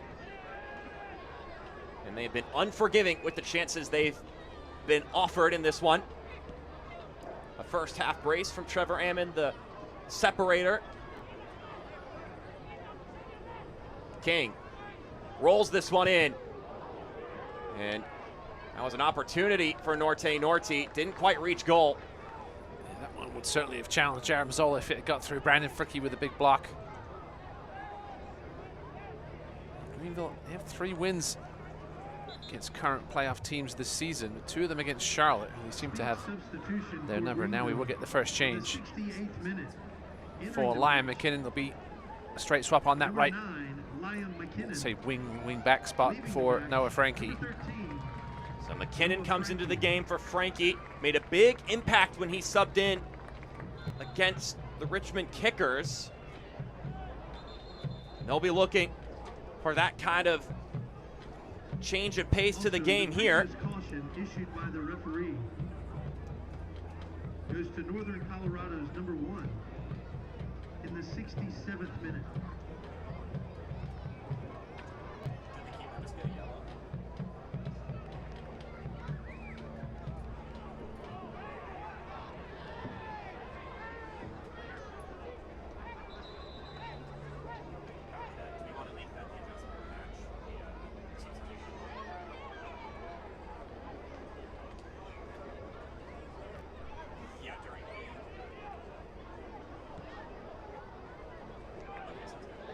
Here comes Castro. Castro brings over to Walker. He turns. Plays over to Polak. So McKinnon will go to the left side instead. Avalañez to the right. Here he is in the inside here. Exchanging with Avalañez, though, who can't quite keep it in play. You can see that frustration there. It'll be a throw-in for the Hailstorm. Coming into this game, Liam McKinnon. Another one of those guys who'll be looking to prove his salt and try to earn himself one of those important starting spots, both for the final stretch of the season, but also, if everything goes well for Greenville, into the playoffs.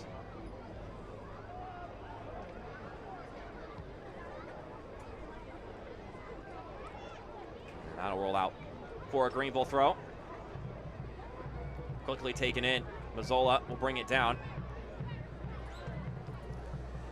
If this result holds, Greenville's last 5 losses, all against current playoff teams. Charlotte, North Carolina, Omaha, and then North Carolina again, followed here by Hailstorm. I mean, you could say that Greenville's spot in the table is what they are, Mark, right? Yeah. But what can they do in the postseason should they get there, which they should? So, with Liam McKinnon substituting into the game, he is our adjustment of the match, presented by Upstate Spine and Sport.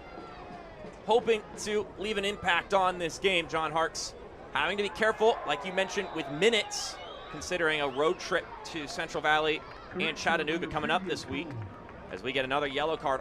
Arthur Rogers getting his 6th yellow of the season. Aaron Walker going down and needs some help. Trainers being waved on. That's not a good sign. Sitting up at least. Take a look at what happened here on the replay. Naughty was there. This was Robles. It's Robles with the yellow card in the end. He may have pulled his hamstring on the sliding tackle too. I for a second thought it was Marky Hernandez. They're about the same height, those two. There they are next to each other now. So there's the correction. Danny Robles getting his 5th of the season. So no yellow card for Arthur Rogers. Robles with an assist today. And while talking about Rogers, I asked Ammon Zayed just how much input does Arthur Rogers have when they're designing set pieces. And Ammon appears to have a little bit more of a free thought when it comes to set pieces. Some teams really love to get into the X's and O's, if you will. But he said that the moment they cross that line, it's their decision to make and take what they see when it comes to set pieces. Of course, that leaves Arthur Rogers to be that decision maker most of the time, getting an assist from a dead ball earlier in this game. But the two of them talk about it a lot. He says that Arthur Rogers just loves the game. Can you believe it? He plays Football Manager in his free time. Free time? What is that? Remember the days when I had the free time to play such things as Football Manager. In the 73rd minute. So a substitution coming in for Ammon Zayed's side. Danny Robles right after getting the booking will go out. And Valentin Sabella will come in instead.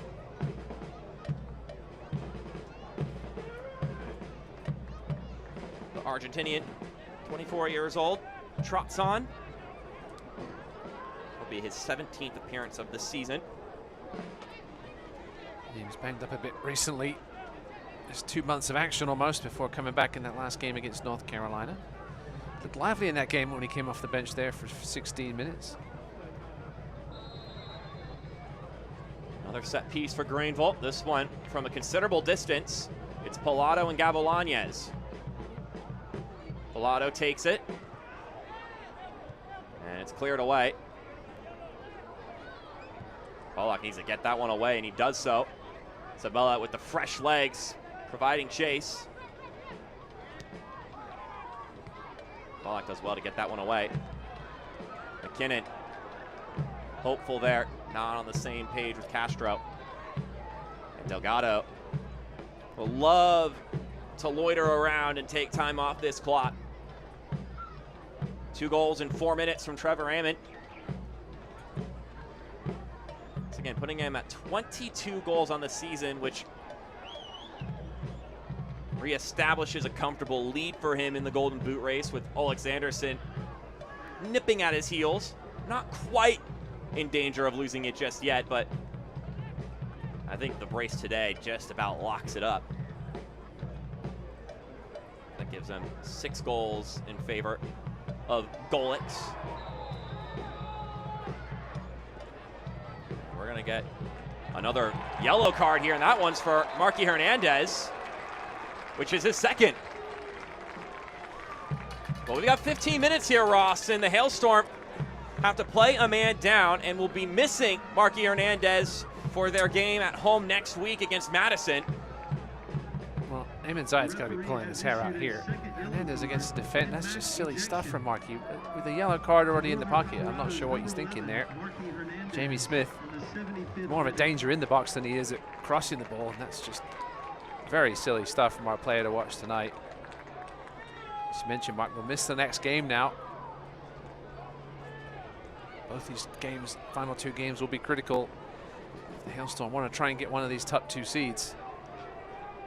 Well, they always say a 2-0 advantage is a dangerous lead in soccer, and now they have to do it down a man. Perhaps a window of opportunity here for the Greenville Triumph, but you would think they need to take advantage of it quickly here. If you could sneak in a goal here in the next 5 minutes, gives you a 10-minute window to find that second one. Let's see what John Harkes' side does.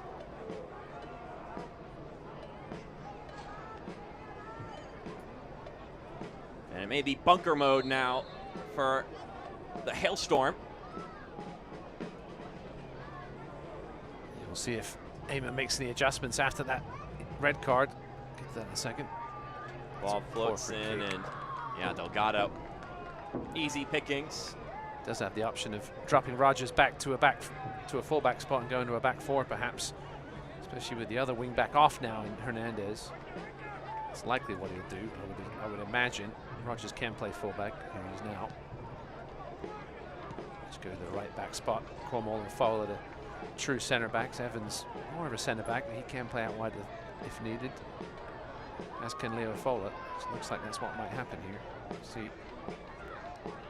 Fowler does well to body off Coutinho. That said, they've done a good job of controlling the midfield tonight. Might leave those 5 in there, or 4 now. But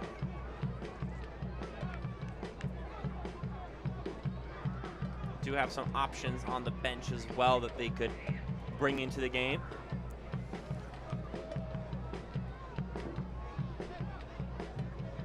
Yeah, Bruno Rendon perhaps is more of a natural fullback.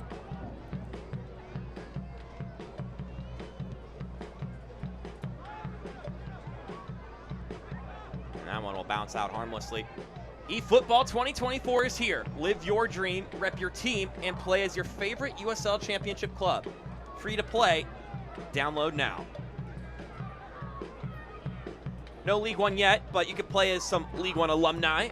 Yes. Trot out as Charlie Dennis. Well, thinking about strikers that have made the move up. Greg Hurst, New Mexico United. Hasn't had a ton of success there this season. See if that's where the likes of Trevor Ammon end up next season. Eric Quill, also the head coach of New Mexico United, was a guy who won the first League One title with North Texas. Still 1-1 in Cary, 10 minutes to go there.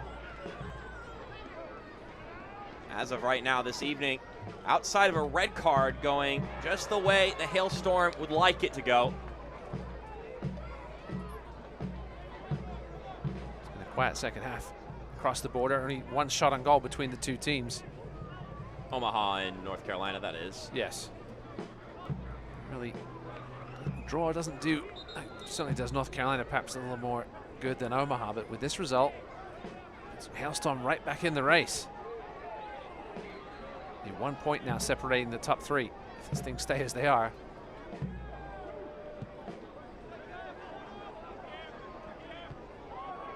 Mid-air collision there between Walker and Rogers, and that's a whistle from our head official. It's a questionable call, to say the least. Both players look like they went up, and Arthur Rogers just got a poor cut. Ouch. Well, one thing for Omaha, Mark, is they do have the extra game, which you're bringing us on Wednesday over the other 2. Against Shaw. Let's take another look here. Perhaps an arm from Aaron Walker. That's really the only thing I can think of that could have gone wrong there. Rogers had position.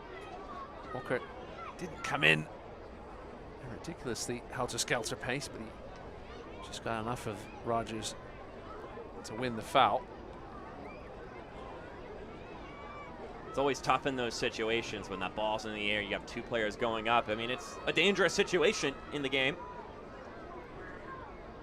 So refs always trying to make sure the safety is maintained in moments like that.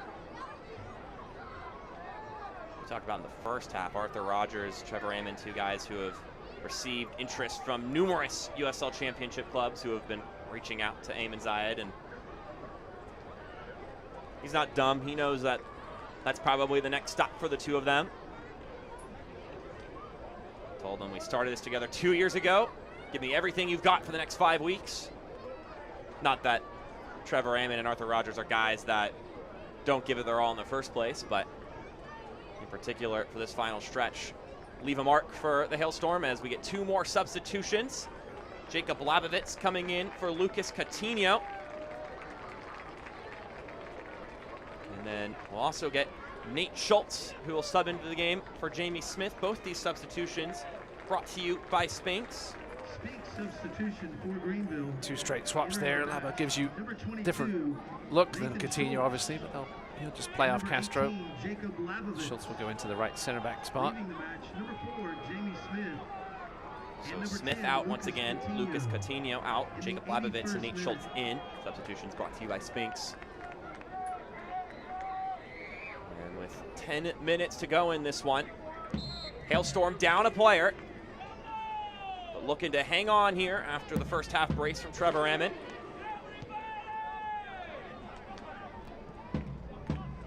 Norty not on the same page with Sabella there, who was running in one direction, and Norty was anticipating him to sit in his spot.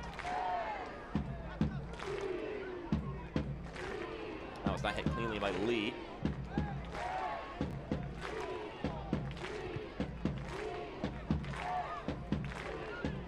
This one hanging around. Rogers now trying to win a throw-in, but didn't glance off of Gavilanes the way Rogers would have liked.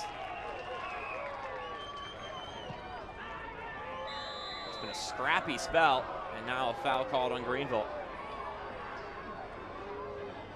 Yeah, a little frustration taking hold. Haven't been able to take advantage of that extra man as of yet.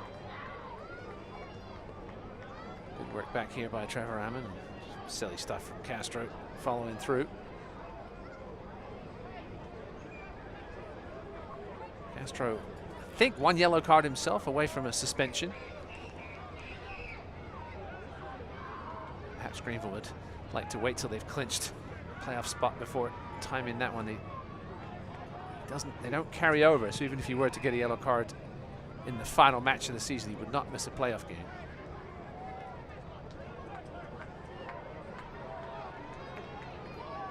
Very important distinction there. McKinnon throws it to Pilato. Now Lee. Plays it out to Gavilanes. He provides the service, and then this one kept in play by Delgado after the header. Went in the wrong direction for the Hailstorm. And the time wasting will continue for this Hailstorm time. Gamesmanship, Mark, gamesmanship. Yep.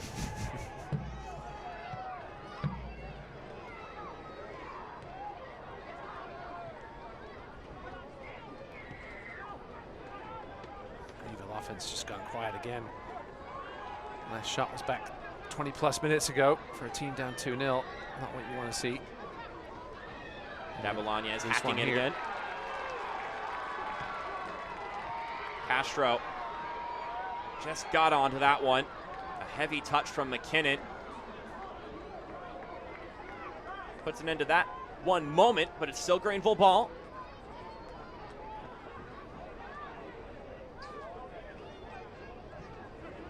Walker. Not quite on target there to Pilato. It's cleared away once again. Time is ticking for Greenville here. Yeah, Tormenta fans will be enjoying it. Obviously, still have to take care of business themselves tomorrow. That's a good ball through. Labovitz tried to knife it inside. And he escorts it out for a PNC Corners for Kids. Labovitz, a guy who came on the scene last year from college to pro.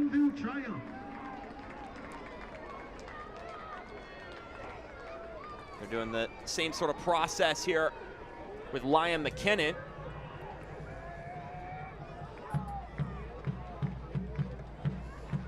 Gavilanes plays it in.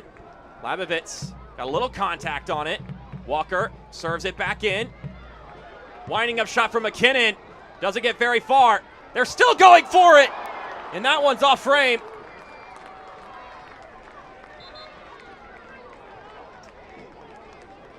Aaron Walker with the chance. Couldn't put it on target. That was a good opportunity for Greenville. Had a couple of moments here.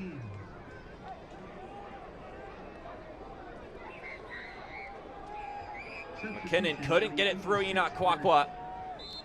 Gavilanes in the end trying to curl that one inside the far post. Just didn't get enough movement on it. Dietrich on the pitch.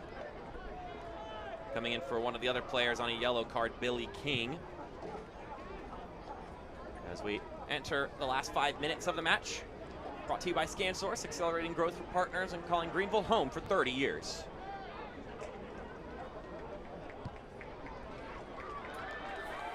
Gavilanes will take it inside himself. Alan Gavilanes takes the shot.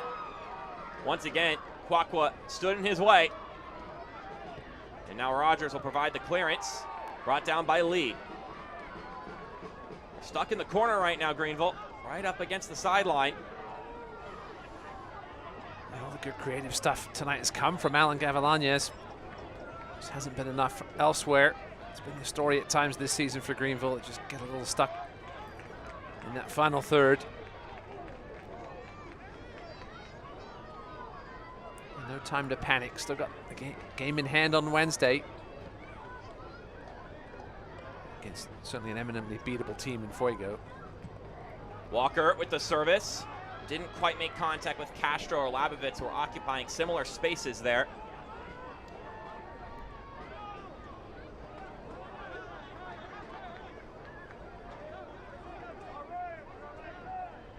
Things will get very interesting if Tormenta win tomorrow and then Greenville fail to win on Wednesday. Come down to those last two games, the last two Saturdays. Rogers just lofting that one forward. Chewing away at that clock.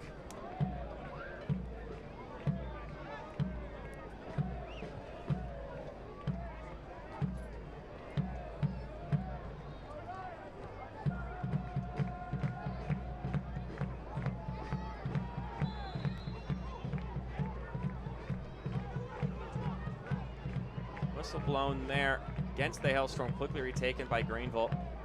They had possession, so they just opted to keep what they had going. Mazzola gonna have to get this one right, and he does so.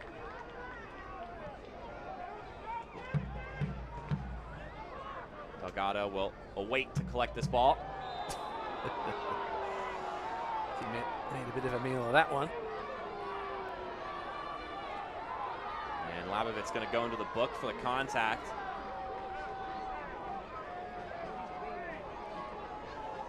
Labo certainly made a bit of contact perhaps, but Delgado, the sniper, got him.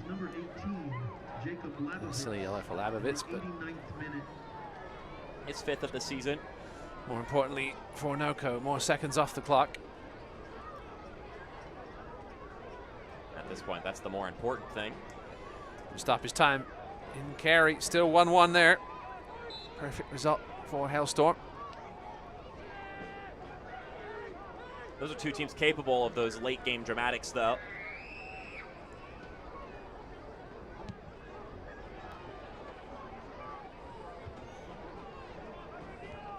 Tight game as expected. 14 shots each, but Omaha with only one shot on target. North Carolina only 2 shots on target in the second half.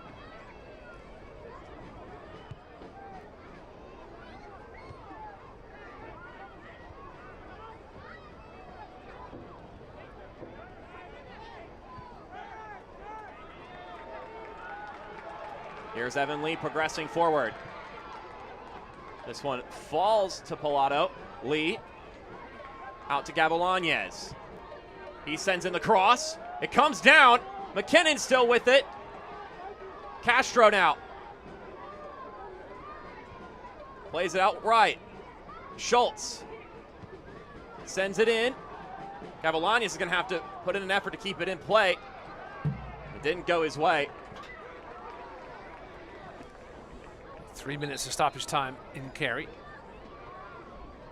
Chance for someone to snatch a late goal.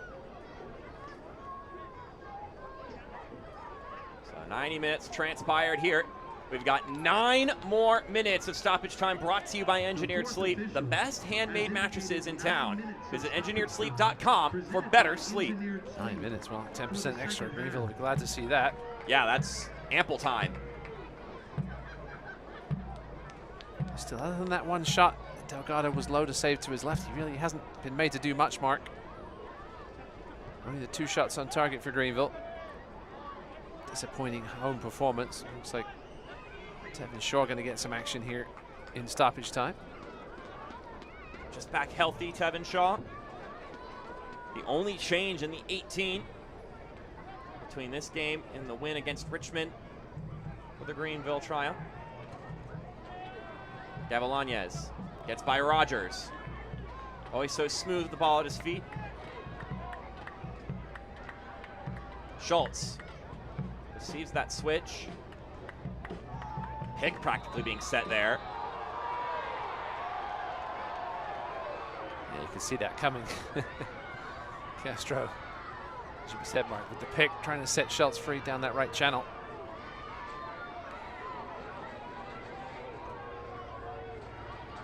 Yeah, Castro just walked into the line of Dietrich. The easy decision for tonight's referee, Mr. Jalasko. It's his 3rd red card he's given out this season. There tonight, Marky Hernandez, the 2nd yellow. One less option off the bench if he does choose. He's been coming off the bench more than starting, so he'd like to come off the bench in this next one. Won't have him at his disposal, Ammon Zayed now, for that one against Madison. 43.3% of the action in the last 50 minutes in the NOCO final third, but Greenville just haven't been able to take advantage of that possession and turn into decent scoring chances.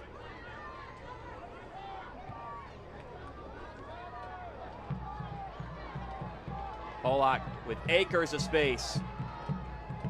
Rolls that one forward. Castro is offside.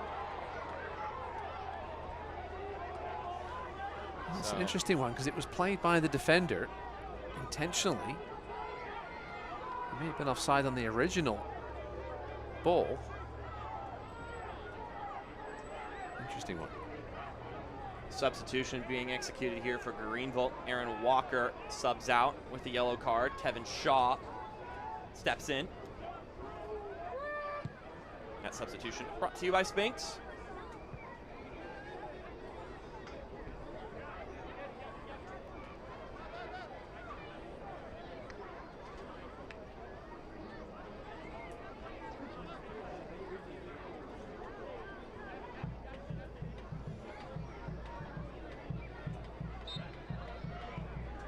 Rogers lost this one back in. Chested right back to him by Ammon. That's a great ball from Castro. Lead. Was able to get the ball by Cornwall, but wasn't there to accompany it. And now a foul called on Evan Lee. He bemoans that fact. Evan Lee, the converted center back, now more of a defensive midfielder this season. Can get chugging when he goes forward, just ran out of creative options there. Committed the, say, a weak foul, but it was a foul nonetheless, and it's a final score in North Carolina, 1-1. Spoils are shared between NCFC and Omaha. And a point lost between the two of them in that game, which means that the Hailstorm feeling pretty good about the way this Friday night has gone. They don't even really have to worry about what takes place tomorrow. The Cats they're concerned with, all in action, well, was right now. That game finishing.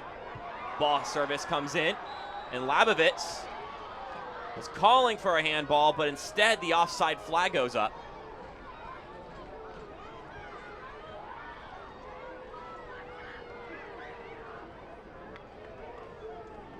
Gonna get a look and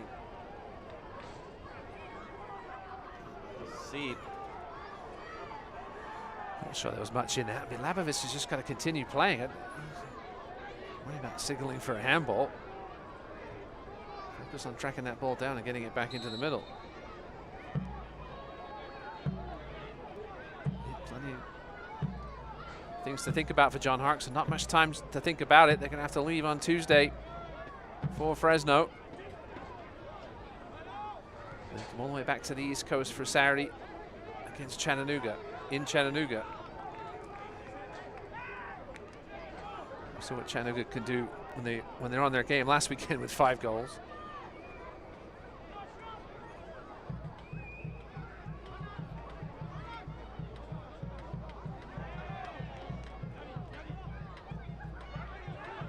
Still about 3 more minutes to go in this one. It's now been 20 minutes plus since Marky Hernandez was sent off with his 2nd yellow. Castro got a piece of that one. Lee. Shaw shoots, and it skips harmlessly to Lalo Delgado. 12 shots apiece. Doesn't really tell the story there, Mark, does it?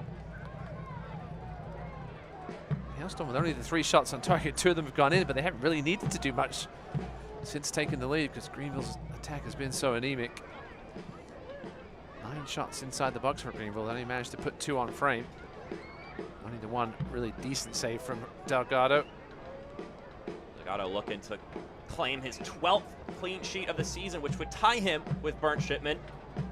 I had their game against Madison not too long ago, where both Lalo Delgado and Bernd Shipman put on a masterclass of goalkeeping. So many great goalkeepers in League One this season, as well as throughout the league's history.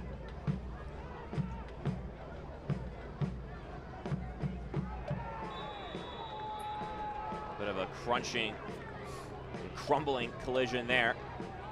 And Leo Castro gets a yellow card, so that's his 9th of the season. Pretty sure he had 1 taken away for good behavior. So I think that means Leo Castro misses the trip to Fuego on Wednesday, which is costly, Mark. For a man with a dozen goals, and we're missing him on Wednesday, I think. We'll get the discipline report on Mondays. We'll confirm that. Castro, the Colombian striker, who coming into today was tied for 4th in the league. He's with 12 goals. Now, Rafa Mensingen scoring earlier means that he has 4th place all to himself. Norty. We'll keep it in that corner. But it did get poked out of play by Norty. So under a minute to go. At this point, turning into a pipe dream for Greenville. McKinnon tries to wind around and shoot, doesn't get very far. Shaw sends it over to Gavilanes. Gavilanes taken down by Rogers. Free kick for Greenville. They gotta take it quickly.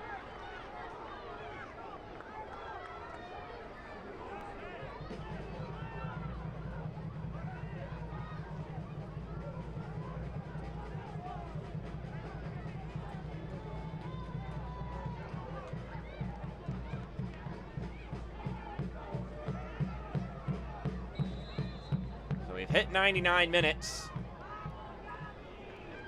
Gavilanes swings it inside. That one going nowhere for the Triumph.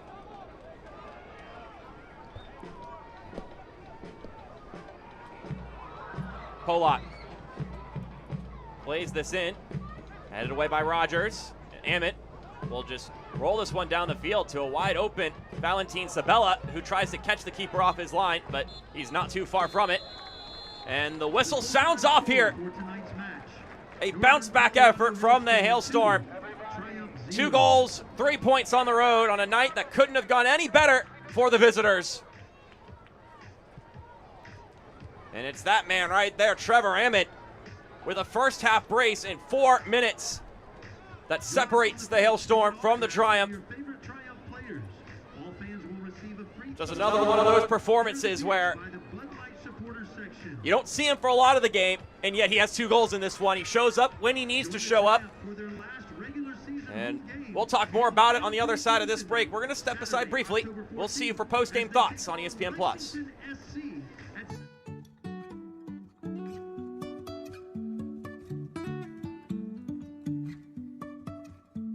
Life is a winding road. No time telling where it goes. Driving through days and nights, won't stop for traffic lights. And I really wanna know, really wanna know. You know, I'm just feeling a lot of pressure. There's big shoes to fill. It's your time now, Tommy. I know you'll keep it special like your dad did. If we can keep this business growing, I think that's the best way to honor him.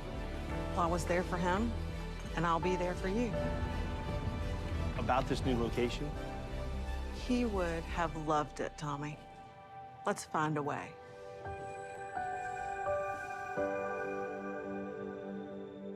Whenever the Greenville Tramps score not 1, but 2 goals during any home game, fans score big with 10% off on all fresh, scratch-made food at Habitat. Just grab a table, show your game day ticket while wearing your Triumph gear. Don't forget, you can always come cheer on the team while watching the away games during our watch parties. Habitat, proud sponsor of the Greenville Triumph. Back one more time here at Paladin Stadium. Trevor Ammon with 2 goals in this game to make it 2-0 in favor of the Hailstorm. A victory on the road against the Greenville Triumph. In case you need a refresher on anything that took place in the last 90 minutes, I'm Mark Schoenstert, Ross Davenport alongside me here to recap you on all the action here as we step into the full-time highlights from this match that just took place. Just the second time these two teams have played this season, and the only 2 times they'll play in the regular season. Now it could end up being a postseason fixture depending on how everything ends up. Alan Gavilanes with the early opportunity here. It was a bright start to the game for the Greenville Triumph, but then this giveaway sprung up this opportunity. Trevor Ammon flirting with that back line, slips by it, and then powers it through the hands of Jared Mazzola. Whether it was offside or not, you play till the whistle, and Trevor Ammon gets goal number 21. So I'll tell you, Mark, strikers don't normally look over unless they had a good idea that they might have been offside. Ammon had the audacity to look over it before firing that ball home off the palms of Jared Mazzola. 1-0 against the run of play, as you mentioned. Then just moments later, they take that momentum, ride that wave, and that's just lovely placement from Trevor Ammon on that header. His accuracy, one of his strong suits, being put on full display there. It was a beautiful run, and Greenville had this sort of hybrid marking system on corners, a little bit of man-to-man, a little bit of zone, and that movement from Ammon completely unlocked it there. Ammon, sorry. Knew I'd get it wrong once tonight, Mark. Well, Billy King and Danny Robles didn't quite get it right here off the crossbar. Wouldn't end up being too crucial of a mistake in this affair. No goals scored. Then we see Jamie Smith getting tugged down by Marky Hernandez, where he would get the red card. Ultimately not detrimental to the Hailstorm in this game, but they will be without Hernandez in their match against Madison coming up on the weekend. And here are our full-time stats brought to you by Coca-Cola. 13 shots apiece, but the fact of the matter is those shots were of a much higher quality for the Hailstorm, particularly, of course, from Trevor Ammon, putting those 2 away and making the difference in this game. Was all it was. It was a game mostly spent in the center of the park. Hailstorm took their 2 chances. Greenville really only made Delgado make 1 half-decent save. It was a good save down to his left, but that was really all they produced. It wasn't enough in the final third once again for Greenville, but it was the same story all times this season. They'll have to try and figure things out. They haven't got much time to do it. Well, it's 12 clean sheets on the year for Lalo Delgado, which ties them with Bernd Shipman. We'll be looking to reclaim that count tomorrow. But with that in mind, Greenville have a short turnaround as they go on the road to Fresno in the middle of the week. And it's back home to play Madison for the Hailstorm, but some great games happening tomorrow worth tuning into. So we hope you join us here on ESPN Plus for your typical League One Saturday fun. But for tonight, for our entire broadcasting crew, Ross Davenport, I'm Mark Schoenstert saying thank you for tuning in. So long, and have a fantastic night.